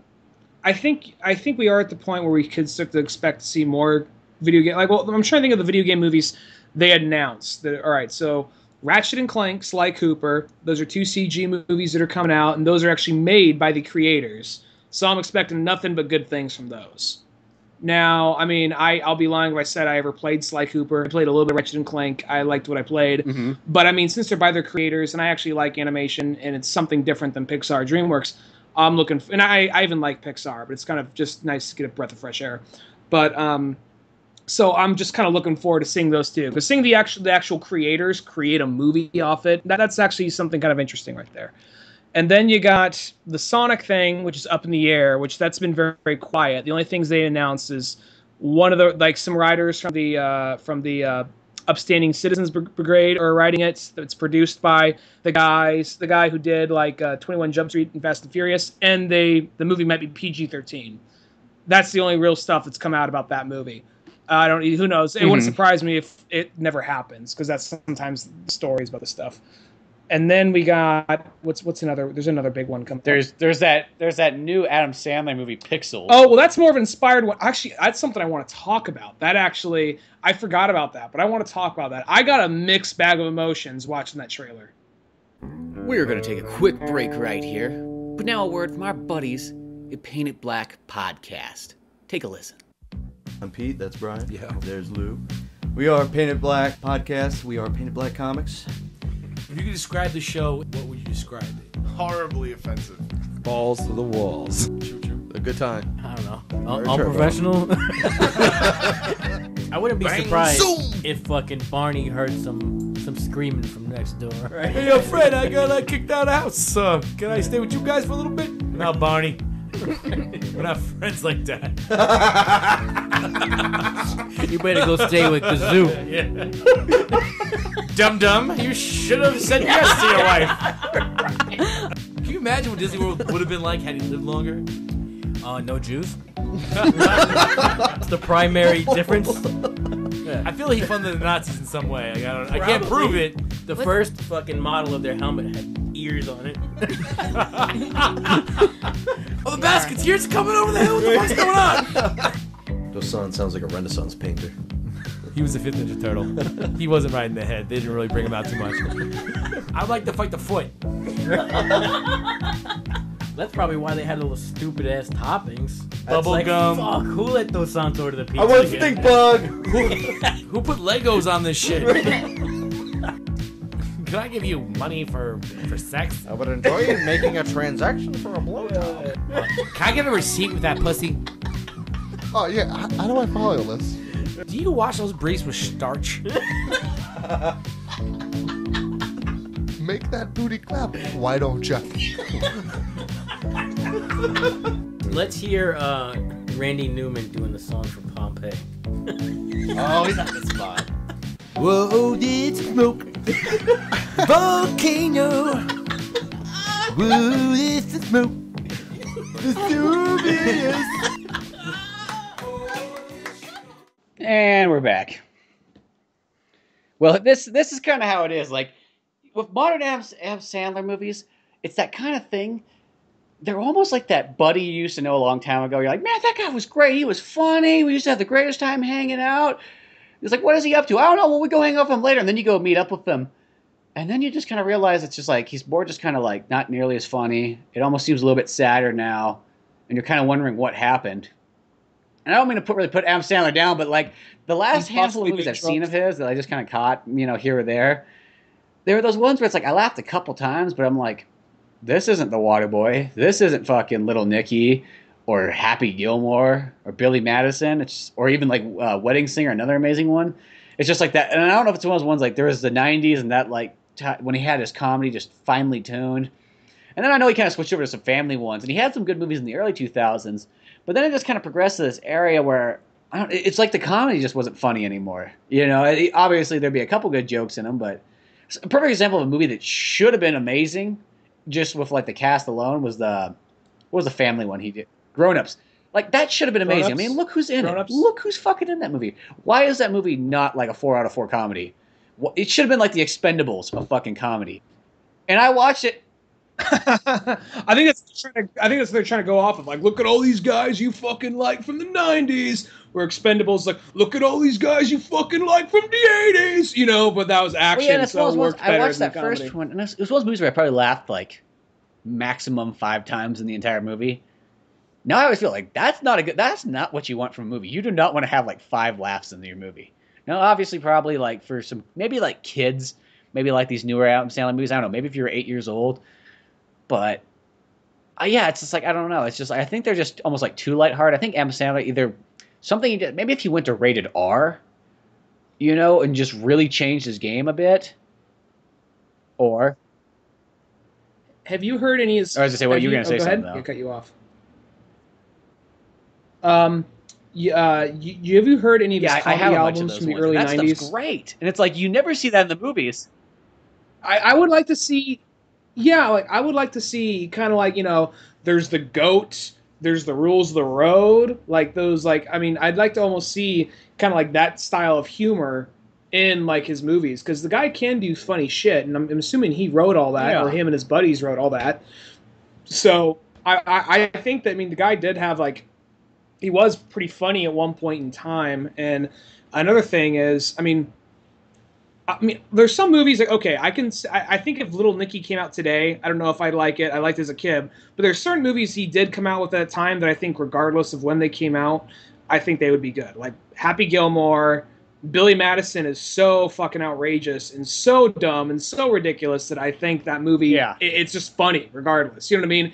Just even in his movies, it's kind of like the smaller, weirder jokes they just kind of bypass. It's not always the big, like, schwibbity wobbity, him doing something wacky like that. It's more like the smaller jokes they just bypass. It's like, hey, Billy, who'd you rather bone? Jack Nicholson or Meg Ryan? He's like, Jack Nicholson, like Meg Ryan now, like Jack Nicholson now, or Jack Nicholson 1972. And he has to think about it for a minute. He's like, Meg Ryan. Like, it's like that shit that makes no real sense. But like, it's those, like, it's like that kind of stuff. Like, because his movies have a lot of that kind of humor, and that's the stuff I think where it really shines. Yeah, but a lot of it's just this kind of like, look at him in a fat suit doing an annoying voice is kind of what a lot of it is now. And so when I see this trailer for Pixels, I'm not gonna lie. A part of me wants to see it, but another part of me, that's how I'm getting Wreck-It Ralph flashbacks. I watched that trailer and I'm like, it's one of those things. It looks like a movie. I'm like, I should go and see this. This is something I should really like. But after I've been tainted by Wreck-It Ralph and being pretty much molested in a movie theater by a mouse, and having him short shorts, and then taking money out of my wallet that I didn't want to really give him, because I didn't think the service was right.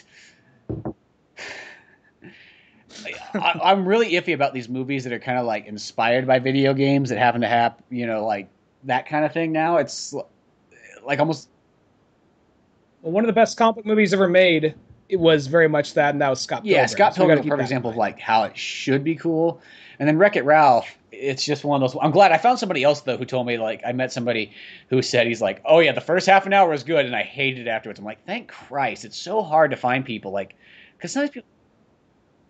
Yeah, because I thought you, me, and Marley were the only I found a people couple that other hated Wreck-It people Ralph. in my search for that, but it's just like. They gotta join they the have church to, of because the anybody Jeff. who's Wreck-It Ralph is just that's a movie. It's like somebody tried to tell me, they're like, yeah, it's a Pissed me kids off, movie. dude? I'm like, dude, it's not a fucking kids movie. It's a family movie. And you know what family means? It means that everybody should fucking enjoy it. So if I didn't enjoy it, well, then it's not doing its fucking job. Like I'm arguing this with somebody. I'm like, a kids movies can be fucking retarded because mostly it means that anybody who's over the age of 12 won't fucking get it, even though it's made by a bunch of like 30 and 40-year-olds, which is the weirder part. But there's like what was I gonna say regarding that? The thing about that, about like what pissed me off regarding Wreck-It Ralph, they're talking about the possibility of Wreck-It Ralph 2. They're just like, I gotta show willpower, but they said one thing about Wreck-It Ralph 2 is Mario might be. Originally Mario was going to be in Wreck-It Ralph 1, but they realized that Bowser was cheaper apparently, but to get the right to use Mario, it would be way more expensive. So they just didn't use them at all. Except for the second one, though, if they do make a second one, Mario will be in it, and he will have a significant role, because if they're going to use Mario, they're going to use him for, like, they're going to use, like... I'll say this. This is my only way I'll see it. If they do something like what Ted 2 is doing, and they just boot out the one character that fucking sucks dick, even though I like Mila Kunis, but I just hated her character in that fucking movie. She was such a cunt to fucking Marky Mark and the Bear. But, I would see a movie if they should just call Ted 2 Marky Mark and the Bear. That's a better name than Ted. But it sounds like it's a fucking like trucker movie or something, like where like it's just Marky Mark and like his bear fucking traveling down the road. But if they did something like that, cause, yeah, BJ and the Bear. BJ and the Bandits, but ripoff. Because that's like when I saw that trailer for Ted 2, I'm like, they did it fucking right. It's just focusing on Ted and Marky Mark, like what we want to see. No conflicting. I mean, there might be something in there that might kind of screw it over, but. If they do it how it's like A Million Ways to Die in the West, where there's nothing like, there's nobody in there that you're like, I fucking hate that character. That character's bringing down the movie. If they did it like that, it should be sweet. So if in Wreck-It Ralph, I know they're not going to do this, but you never know. They might do it. If they took out the little girl and Candyland and all that bull crap, and they just focused on Wreck-It Ralph and then Fix-It Felix or whatever his name is, and then maybe Mario was like a new character in there, and some of these other video game characters, I think it'd be cool. Because I will say, I think the Fix-It Felix and Wreck-It Ralph are not bad characters. They were just put in shitty situations. It was the Candyland. It was the Candyland and the little girl, the because that little girl's humor is just fucking retarded. Fucking retarded. Just like the very beginning of the movie. What if the movie just has an R rating? Just for the very beginning, like, hello, Rap, just punched her in the face. Like, what do you do? Just brutally. No. I got the way for it to start. Fucking, like, the little girl comes up, and then Scorpion comes out of the ground, fucking flaming, and then just starts, like, he does one of those X-ray things, just starts smashing her. You see, like, her bones break and everything, and then, like, throws her across, get over here, grabs her, sucks her down the hell, and then, like, lights her on fire. And it just goes, Toasty! Fatality. And then it goes, and then starts playing some happy, cheerful music. If Disney did that, I would be grateful. That's just the. You would literally just see like fucking Mouse coming up, like rubbing his fingers together, like, "I'll get your fucking money, Spencer. I see you fucking sitting there." He fucking I don't really like. Whenever I think points, Disney, he's like fucking pointing his eyes, like looking at you. I fucking see you. I like move to the other side of the theater. He's like, don't get fucking up. I see everything. I knew you were coming to Age That's of the thing. Ultron I know too. Disney is a bunch of. I fucking know you. You think I don't, but I fucking know you. That's the thing about Disney. I don't think of Disney. I know Disney is a bunch of guys in suits and a woman, and a Kathleen mouse. Kennedy. But I know it's primarily. I know it's a bunch of people in suits, but for whatever reason, whenever they do anything, I can't help but imagine Mickey just being kind of like, if a deal goes bad between like Disney and Amazon, like just like, oh, you don't like the new deal we got going? Well, that's okay. I could just I don't know, just mosey on over to your house, open the door, because I have that kind of power. I don't need no key. And then fuck your wife right in fucking front of you. You know, I could almost see, like, I almost just imagine Mickey saying that. Like, if any bad business happens between Disney and someone else, I just see Mickey losing his shit. I really can't look at that character anymore and just imagine kind of like this, like, sweet old lovable, good old American character. I just see, like, somebody's like, I got some skeletons in my closet, more than you want to count, and more than you can fuck with, so don't cross me. You know, that's what I can imagine with Mickey now. Just to go to the closet, just a bunch of like dead Fleischer, like got like, all the things that look like Mickey Mouse, like back in the 30s and 40s, like those characters. Fucking Felix the Cat, Felix the Cat's in there too. Betty Boop tries to get out of there. He like pistol whips her. Like, what the fuck are you doing? Get back in your box. Get back in your fucking box. Like, Mickey, don't get back in your fucking box. So it's like, that's the only way that I will see. I will tell you this, I will not see it. Even if Mario's a fucking main character and Mario's like, Spencer, give me your hand. Let's go off to Mushroom Kingdom. And like physically tries to pull me in there and be like, I'm sorry, Mario. I just can't give that mouse fucking money. I'll be like I'll give him money for the Marvel stuff. I'm not gonna give him money for the fucking. Well, that's supposed to go. I'm hopefully hoping that's also going to Marvel. So it's just the only way I can look at that anymore. Yeah. But I'm like, I will not be paying for this Wreck-It Ralph 2 bullshit. So if I hear that it might fix the problems, then I'll watch it. But I'm gonna fucking rent the shit out of that and not fucking pay for it. Maybe even like find somebody who has like TV and watch it from there because I do not want to pay for it. And Mario be like, I understand. It's okay. I fucking hate Mouse too. What? What'd you fucking say? Hold on, I gotta get the fuck out of here. Goofy, like, where'd that fucking Wop go? Tell me where he is. You know how Goofy likes to beat up a Goomba now and then.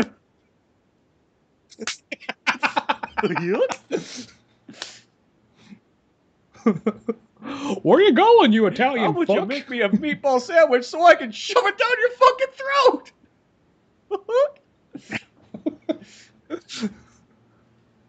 Like Goofy comes out with a sledgehammer slung over his shoulder. He's all dressed fucking That's like just his thing. Like what's the Final Fantasy Disney game? Kingdom Hearts, like this, but just like more threatening looking. Yeah. Why not? But this Pixel movie though, that has nothing to do with Wreck-It Ralph at the moment, other than the fact to be kind of similar vein. I'm getting a little like the same vibe just looking at that trailer. I mean, I'll say this before we go back to Pixels. I will say I was very optimistic about Wreck-It Ralph. I already decided I liked it before the movie even started. I already made up my mind. Then watching the movie, I was like, oh, well, Wreck-It Ralph. It really was that movie. I kind of went into it. But like, yeah. Man, this is probably gonna be a movie I'm gonna go out and buy and own and love. You know, and then it just kind of that made almost the Lego movie kind of like iffy. It's the Lego movie scared me because of Wreck-It Ralph. Wreck-It Ralph like messed up my mind. It'll probably destroy me till the end of time. I lost a lot of trust that day. I really did. You just look so defeated. Once we were driving back to your place to record the podcast, you're just kind of like, "Hey man, you want to like let's just save it for the podcast." I don't want to talk right now. You were like so like personally defeated. Like a close friend just died. Like, just give me a minute, man. I need to process this. I look at that day as one of the worst days. It sounds like such a strange thing. Like you went out, you saw 2 fucking movies in theaters on one day. You hung out with friends, but somehow, some way, an hour and a half, not even an hour and a half, an hour really just fucked that day over. And fucked over life. I mean, I'm still complaining about it to this day. That's how much this has affected me. It was horrible. That was like somewhere in our like I think in the 40s or 30s when we saw that movie. Definitely. Well, it's the 30s, 40s. Back in the 30s and 40s. Welcome to the old man orange teleplay. Yeah, you know. But back to Pixels if we can ever get back to Pixels though. It's one of those ones. This is the only thing, though. It looks like it's grown-ups that happens to take place in video games because it has the Kevin James in it and it has some of the Rob Schneider and some of the other guys. But I just had this feel. I thought he was. Is Rob Schneider in it? It had like almost all those guys from there. I don't know if Kevin James, Adam Sandler, and then there's like I don't know his name, but he's like a fat nerdy guy. He always plays like a fat nerdy guy, and he's in a lot of these kind of comedies. Does he have glasses? Okay, was he the guy that's in Hot Tub Time Machine? No. Did you ever see the movie The Rocker? No. I remember that movie's trailer, but I never saw it. Okay. Well, basically, he is like, aside from the actual rocker, the drummer, he is like the one kind of fat guy with glasses in the band. Everybody else is kind of like, there's Emma Stone, who plays the hot bass player chick, and then there's the good-looking singer guy, and then there's the nephew to, air quotes, the rocker, and it's that guy, and he's in, like, he'll do, like, he'll be, like, maybe be in some R-rated movies here and there as kind of a big character, do some Comedy Central stuff, but he usually is, like, one of those character actors you usually see playing, like, the nerdy guy.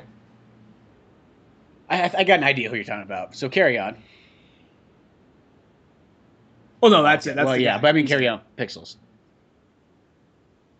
Well, Pixels, I just, when I see that trailer, it's like the concept is, if you guys haven't seen the trailer, look it up. But the concept is aliens got like a message from Earth. They saw video games and they assume that they basically attack us. They attack Earth with like living pixelated video game characters. So you got like Centipede, you got Galaga ships coming down. Is this movie supposed to take place in like 1982 or something like that?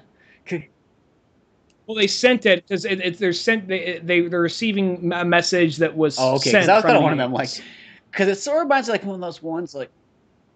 Why don't they send like Marcus Phoenix down, just like annihilate everybody? It just seems like a strange kind of concept. Because it feels like it's a movie that would have been made in the 80s. It has like that kind of feel. But now it feels like it's a movie just made by people over 50 years old. You know what I mean? Like people that like the last video game they played was in like maybe like 1987. Well, basically, I mean, I still like all right, strictly in the sense the animation, the way everything looks, I like that. It's just the fact that it's really the cast, and I'm guessing the movie's probably going to walk away being PG. Who knows? It might walk away being PG-13 or even possibly R, but I bet it's probably going to be a PG movie. And 'cause it's still not rated yet. But the thing about that movie is you look at it, I think this is like the perfect kind of movie for someone like, I don't know, like, I'm just saying the best name possible here that comes to my mind, like Edgar Wright, or even another group. This is more of a group people, like Rooster Teeth. I think they would be perfect for something like this. Something to that effect. But it just looks so, since they got like the Adam Sandler kind of crew, the whole Happy Madison crew, I'm afraid it's just going to be very safe, very not funny. It sounds like a really cool concept, because basically, I think this part is true. In the 80s, we did shoot a shuttle into space, trying to hopefully it would reach with a bunch of information of the time.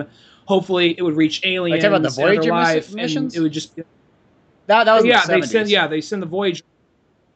No, it was like 77 or so. Well, I guess some of that stuff could have been happened by then, but they receive it. Within there was a bunch of video game stuff, and the aliens took it as like a threat or an attack. So they send a giant like pixelated Pac-Man to Earth. They send a giant Galaga Centipede. So it's like they got to get people to actually play, like people like fight these real life video game characters. Donkey Kong. So I mean, I know as silly as it sounds, I think that could be a concept for a good like sci-fi comedy, kind of like a Ghostbusters type vein. Yeah, because that's sort of what it feels like. Ghostbusters. It looks like it takes place in San Francisco as well too. So, I mean, don't get me wrong. I mean, that alone sounds like it could work. But just seeing the comedy, it wasn't the comedy itself, except for the part at the very end of the trailer. The very end of the trailer, that was like the one funny part. But everything else in the trailer wasn't really funny. It was like, okay, that's kind of cool looking, and that's kind of a cool concept. But just, I don't really have a whole lot of faith in it. I'm guessing it's going to be very safe comedy and very kind of like, look at these fucking nerds save the day, because only nerds know how to play fucking video games, right, people? Yeah, exactly. I don't know. I just have a feeling it's going to be like, it's got Chris Columbus directing it. So you do have... He did like Casino Royale and like GoldenEye and Mask of Zorro, right? No, that's a different guy. He did Home Alone, Home Alone 2, Mrs. Doubtfire, Harry Potter... the first two of them. He did Rent. Yeah, he did Rent. He did the latest movie he did. He did Percy Jackson. So he has some good. Let's just say this. He had some good movies. He did Adventures in Babysitting, fucking first movie to have Thor in it. Oh, that's a fantastic Yeah. movie, Adventures in Babysitting. I'm trying to think who did Casino, because the same guy who did Casino Royale, GoldenEye, and Mask of Zorro. I'm trying to remember I'm trying to remember who that guy is. But yeah, sorry. Go ahead. And then he wrote fucking Goonies and Gremlins, and So the guy's got a good track record. He's got a good track record. yeah, he has some good stuff. So I'll say that. Like, so he does have good stuff going. So okay, they got a good director, but it is just one of those ones. Like, I don't know. I don't like to put movies down, especially without seeing it. It's like, it seems like an idea that would have worked really well, like that Tron era. But maybe it will be kind of cool. You know I what? don't really know what to say possibly about it. be? It's almost like those ones like, maybe it'll be cool, maybe it. The concept alone, like the fact that it's 80s video games, because they're getting this information from something from like late 70s, early 80s. So I guess I can take it from there, and I do like retro video games. So I understand that, and I think that's fine. It's not the concept that I'm worried about. It is strictly just the cast, and the cast implies it's probably more family-oriented, safer comedy. Where I would prefer more of like, maybe it doesn't have to be like, like dick, shit, fuck the whole movie or nothing like that. But I guess I would just hope for something a little bit more wit. And unfortunately, like, I'm not trying to be a dick, because I do love a lot of his earlier movies. But like Adam Sandler, a lot of his newer movies don't have like a lot of wits or like humor that I like, Exactly. Well, that's the thing. Is like, I want to really like Adam Sandler again. Because it's one of those people, like, I think of like his old movies, and they to me still hold up so highly. I mean, I put him in some of my at least top 10. It's probably at least one Adam Sandler in my top 10 favorite comedies. I'll have to say that. I like it that much. And top Gilmore's fantastic. Yeah, Happy Gilmore's probably my favorite one out of all of them. But I like a lot of them. I like The Wedding Singer a lot. I went over this before. But so it's like I just want to see him make these grand movies, because I know he can. I know he's super capable of it. And as I said, the last ones I saw, which I didn't see that many of them, because I only took a couple of them to watch to go, well, I guess that's about the end. They were just kind of like, okay, like I laughed about 5 times or so. And Kevin James is another one too. He was really funny in King of Queens, but for some reason, every single time he's in a movie, I don't know what it is. It's like they just don't give him the right jokes. The writing's not nearly as good, or something's missing. He's even had good stand-up comedy as well. Yeah, it's like I don't know how that's something. I guess it's just something that just doesn't translate as well as it should. But hopefully, this movie just is sweet. I mean, I want the movie to be cool. Why not? It's a great concept, and maybe this movie right here might be what brings video games back. What's a sad thing though is that probably people are going to look in the future and go, well, you know what really brought video games back was Wreck-It Ralph. They kind of crapped out the end of the 2000s, and then Wreck-It Ralph came along, and then now everything's back to normal.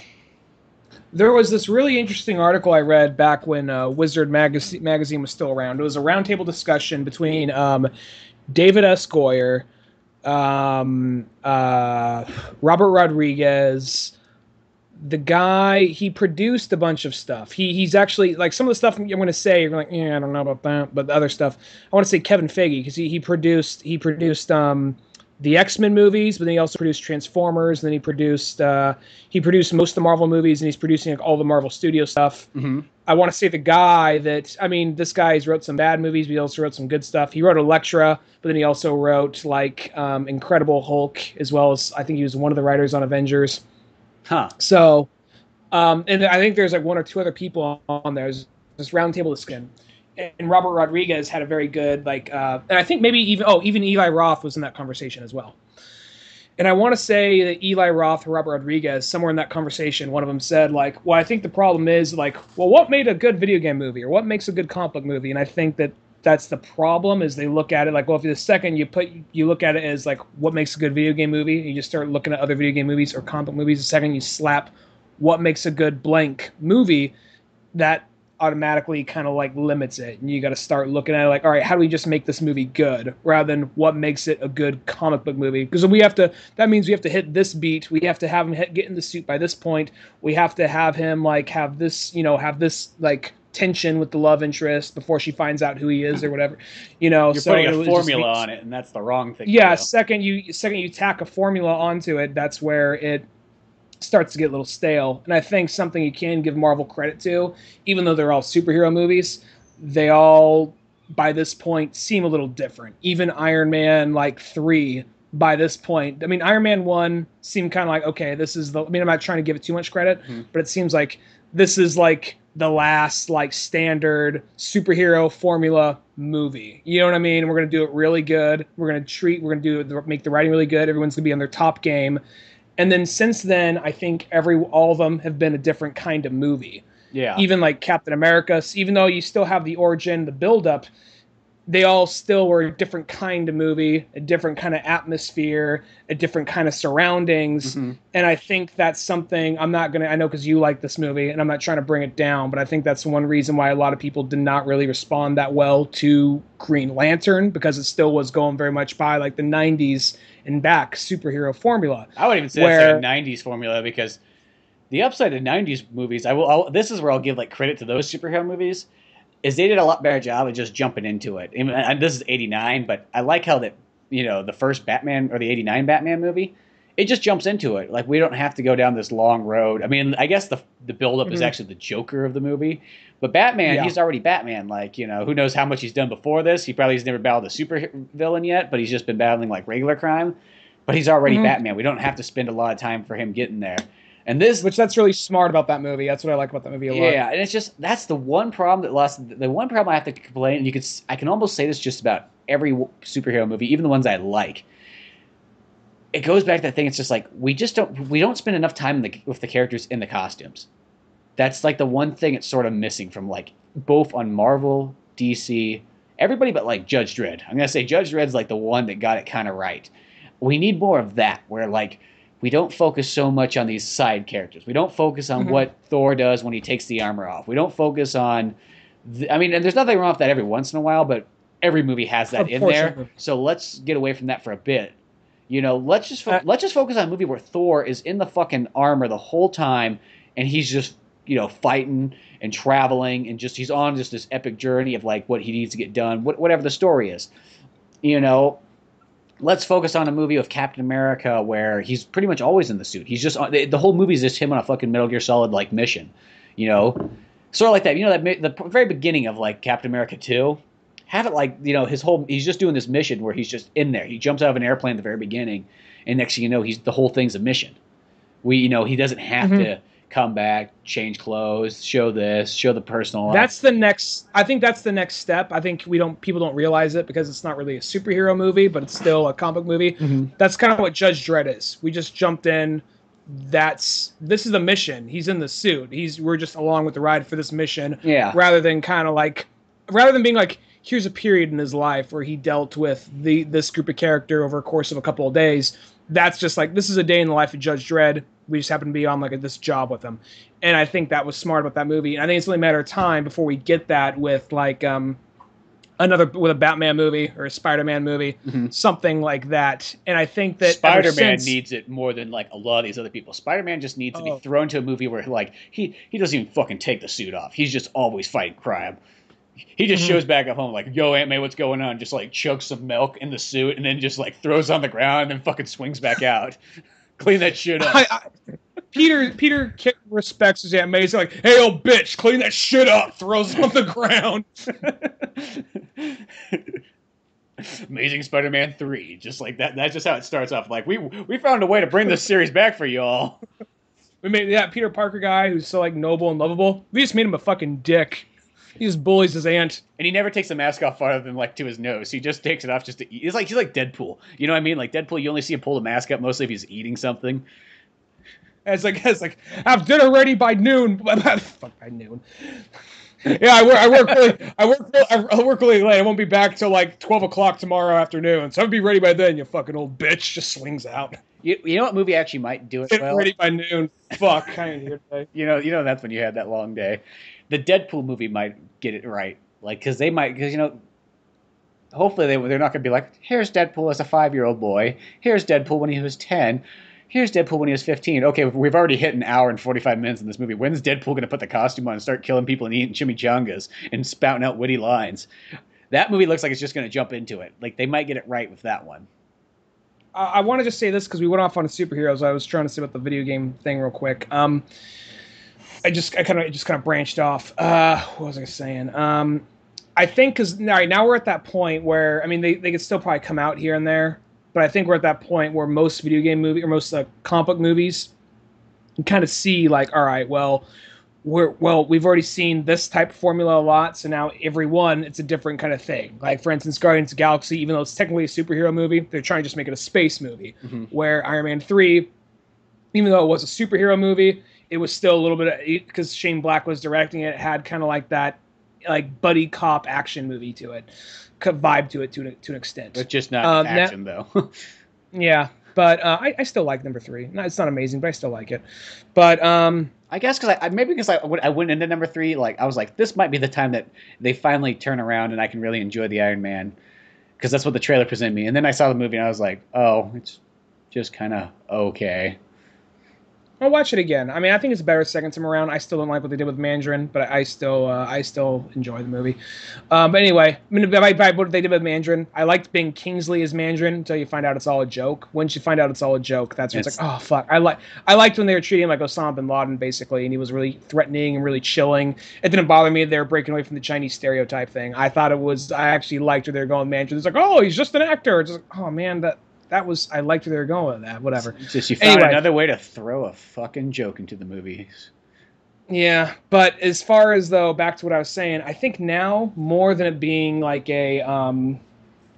more than being kind of like a video, I think that it's like, I don't know if they're taking so much like what makes a good video game movie or what makes a good like superhero movie. I think they're just more looking at kind of, I guess, geek or alternative culture just in general, because you look at something like the Lego movie, and that really had nothing else to really pull from. It just knew like the kind of comedy I think the audience would want to see for that. And on top of that, it knew like, okay, so some Batman comic book references to get people in there, but make it like bare bones enough to people understand. Then you got something kind of like Wreck-It Ralph, which I think it's almost like, so I guess, I don't know really. I know what I want to say. I just don't know how to explain it exactly. Are you saying just that thing because Wreck-It Ralph? The one thing I think why when people like it is because they're not really hardcore gamers. So it's like if they just know video games enough, they're like, oh look, I remember Street Fighter. Yeah, I remember this. I think it's Candyland. Like that's pretty much like a video game, right? You know. So I think they get that kind of across, and I think that kind of if it was too, it might be that thing. If it was too hardcore video game referencey, it might keep people out because it is a theatrical movie. It's not like a straight to DVD movie where you can hit your niche audience. You know, if you just start throwing like Dragon Warrior characters in there and Baldur's Gates characters and all these like series, you know, that people had. Well, like, what the fuck is that? Even did like a handful of like random characters in there that just for people who didn't know could spot them, but they didn't have any real relevance point to the story. They're just there like, oh look, there's that guy from Altered Beast, you know. So I think that it's just one of those things that like if you spot it, good for you. If not, don't worry, the rest of the audience won't be confused by it because he's just in the background. I think that now that like, okay, everyone's kind of realized, okay, so I guess for lack of a better term, I mean I don't really like this term, but we know what I mean by it, geek culture is kind of a lot bigger than what it used to be. And now I think they realize that, and they also realize, well, now if we could just present, like, I guess, enough of it, bring like a few recognizable things to it. So for Lego Movie, DC comic characters, and then like random shit like Millhouse and like Ganon, like Dumbledore, you know, just really random stuff like that. I guess, and I guess it's almost. Now we're getting a lot of kind of like the geek versions of like Roger Rabbit movies. Now when you think about it, because that's basically what like Wreck-It Ralph was. That's what Lego Movie was. That's kind of what Pixels is coming out. It's like, oh look, oh it's Galaga. Remember that? I guess now we got this big wave of like, remember that kind of movies. You know, that is true. It is sort of like the Wreck-It Ralph of nowadays, because that's what Wreck-It Ralph was. It was kind of like, you remember all these old cartoons? Well, now they're coming into your screen. You know, Roger Rabbit, or the other way around. Or yeah, Roger Rabbit. So they will have R's in them. Fuck it. Yeah. But so that makes sense right there. And it's like I get what they're doing is like they don't want to. Yeah, it's. I think it's one of those ones. Just bottom line is, I just hopefully hope that Pixels can do it, and maybe Adam Sandler can pull himself up and just say, hey, you know what? I made a movie that all you guys. I mean, he still makes a lot of money though. I think that's the one thing is they always do that thing where they're like, you know, the Adam Sandler movies they just haven't been like as popular before, but they still make tons of money. So there's always somebody going out and seeing them. Yeah, I think no, because we are at the point where like we prove like that, like I guess comic books and video game stuff, it can make money, it can do a good job, and people do want to see it, and it can be presented well. But now I guess we're a little bit more of kind of like the self-aware era. That's kind of what Scott Pilgrim was. Scott Pilgrim was a little bit of a self-aware movie. Lego was a self-aware movie. Yeah. Wreck-It Ralph had moments where it was self-aware. So I think, I don't know if Pixels will be, but I think they're trying to go with that to an extent, you know? Yeah. So, I don't know. It'll be interesting. Self-aware nerd movie. I can't think of it. Yeah. But that's probably a good place to leave off at. Make sure to go check out oldmanorange.com. Leave us a review on iTunes or Stitcher, and send us an email at oldmanorange.podcast@yahoo.com. Till then. Oh, you can follow me. Oh. Where can they follow you at? Well, they can follow me at Spencer S. Holmes. Follow me at Dunigan Ryan on Twitter. Till then, I'm Spencer Scott Holmes. I'm Ryan Dunigan. And we will see you some other time. Bye.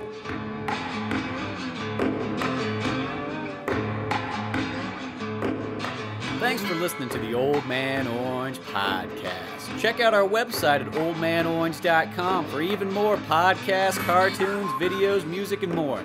Send us an email at oldmanorangepodcast@yahoo.com. Be sure to subscribe, share, rate, and review us on iTunes, Podomatic, or any of the other fine sites we might be located on.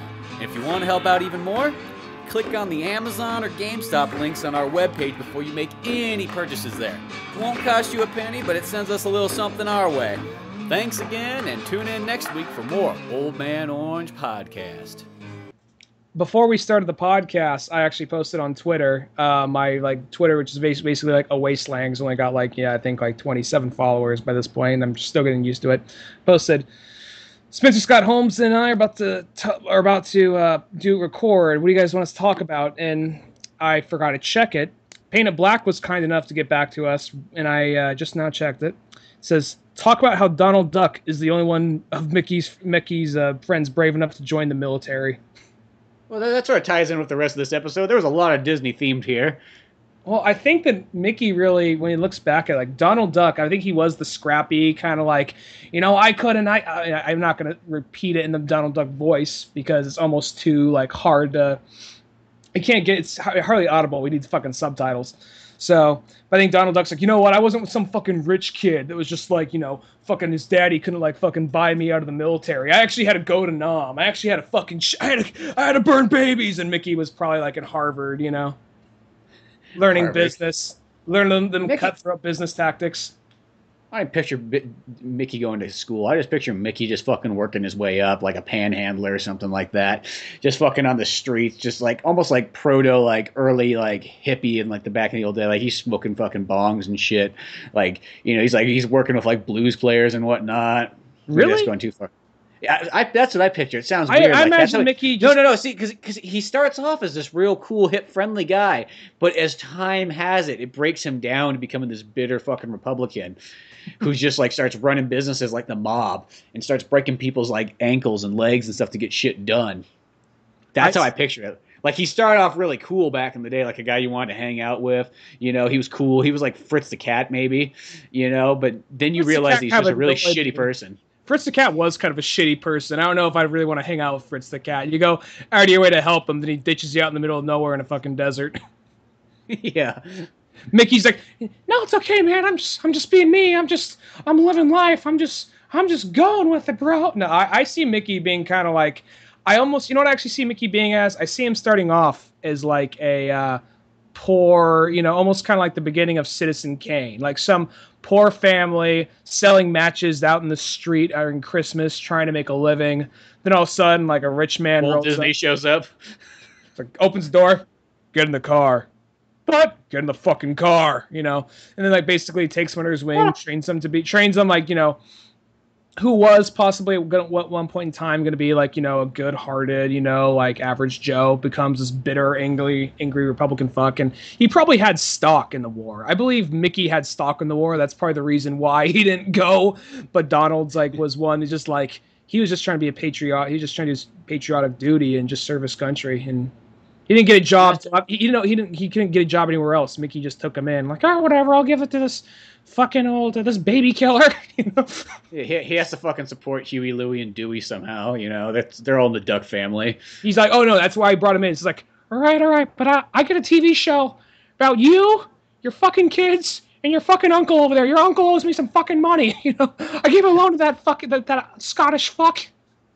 And that's why Donald had to join, because you got to support the family here. Once again, you know what? It's the weird thing is now, is Huey, Louie, and Dewey, is that Daisy Duck's kids too? I'm not the biggest Donald expert compared to like Goofy, because they didn't really have like fucking you didn't get your PhD Duck Troop Donald or something Duck. like that.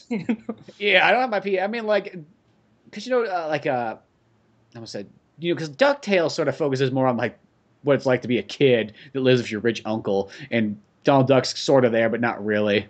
I'm confused of how that. I mean, I think that she's separate. I think that she is like cousins to Huey, Dewey, and Louie, but then like they got their Uncle Scrooge, and then it must be a very long extended family because like that is also Donald's uncle as well. So I guess that's like his second cousins or whatever. Yeah, that's almost just like some hillbilly pile of like I don't know what. Well, all ducks are just basically rapists. There is no real. They just fuck everything. Have you seen ever a Discovery Channel thing on ducks? They just fuck everything they see. That's true. Disney has a weird time explaining this. It's kind of like it's like sort of like Goofy, how he's just like this single father raising this kid in the fucking 90s. Life's shitty, He can't find any love. He has to live next to like the biggest Republican ever that like just like makes fun of him all. Literally, he's getting bullied. He's like age 40 and he's still being bullied.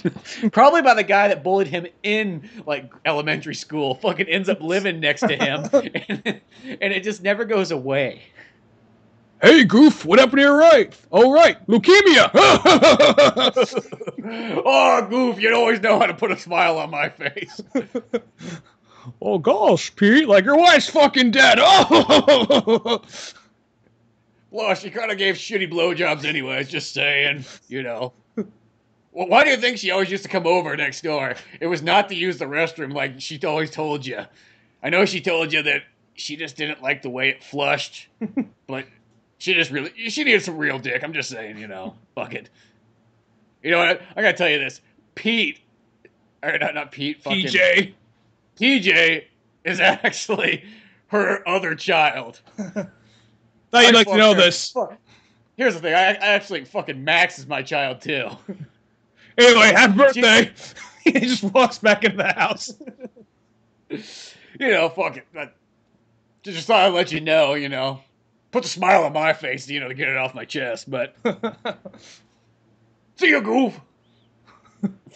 That's when, like, that's actually the reason why, like, Goofy turned to... Because, like, what happened was, that's the day Goofy just lost it. He just broke bad.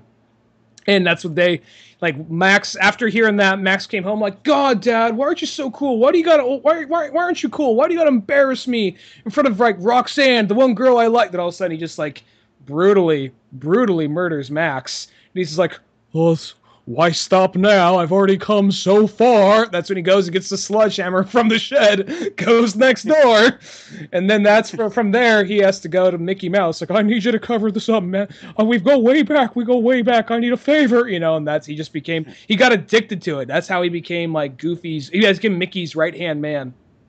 That makes sense. He's just like, Max, you're not my son. You're just a bastard child of a whore. Bastard in a basket. Just tell him that. Just beat him. Bastard in a basket. PJ's fucking looking into the window like, oh, God. Max, your dad's going fucking crazy. And then next thing you know, Goofy fucking looks over his shoulder slowly. And then, like, in 2 seconds, he's, like, ripping his hands through the window, pulling, like, PJ in. And stabbing him to death with, like, broken glass. Goof Troop. I fucking hate you, my PJ, you fat fuck. Goofy Movie 3. This one did not go straight to DVD. This one had to come to theaters. Yeah, a story this large needs to be seen by a wide audience. Even though, speaking of Roger Rabbit as well, too, that's where... Good. Yeah. That's where we learned the real origin of Goofy's wife, though. Because remember fucking the redhead chick in there? Mhm. She explains that before she was with Roger Rabbit, she was with Goofy. It's around the same time period that fucking Max would have been born. So she probably had this kid and then was like, okay, Goofy, I'm sorry to tell you this. Disney Like, chronology. I'm really good looking. You're just a nice guy, but we can't be together. I'm banging this rabbit on the side. You know, I like the rabbit. He's funnier than you. Oh, well, God. I mean, look, you take photographs of kids at the mall. Come on, Goofy. You could get a real job. Like, Roger, he's an actor. A cartoon actor. Come on. You used to be one a long time He's ago. going places. He's going places. You're just not the same man I fell in love with once. You know, it was, you know, A long time ago, I should say. it was a strange week in December. That's all I have to say. Things happened. We did, at least I did We were something that I didn't assume I'd do. We were on X. We were both on X. Let's be honest. Let's you just know. be honest. It was the '60s. You well, I guess it'd be like the 80s because Max is a 90s child. No, well, yeah. Or no, fine. I guess Okay, late 70s technically. cartoon age. They are cartoon age. Late, it whatever. was in the late. They take forever to age in cartoons. Makes sense. Well, let's say it's the 70s. That makes sense in there. It was just a weird time. You were transitioned out of being an actor. You were doing photography on the side. You know, you were a photographer for Playboy. It kind of was working out. Company. You know, Eventually worked at a toy company. An assembly line. you were hip, you know, but you know, we had a kid. You could see he's a little messed up. You could see the drugs in him. He's sort of a drug baby. I mean, it was like, what if like Goofy was what if like Max didn't come out looking just like his dad? What if he came out like some weird, like mutated kind of like human abomination, like hi dad, you know, like he has like stubby like dog finger hands, you know, like his face is partially looked like fused together, a human face kind of warped. He's got like weird messed up red hair. No, Dad, if you weren't such a fuck up, maybe I'd actually get laid. He kind of like Goofy's waddles his he's taking like a broom and he's pushing him back down the basement. Now you get back in the basement now, boy. We don't want the neighbors to see you. But I want to go to the Power Surge concert, Dad. No, it's okay. Just eat your fish heads.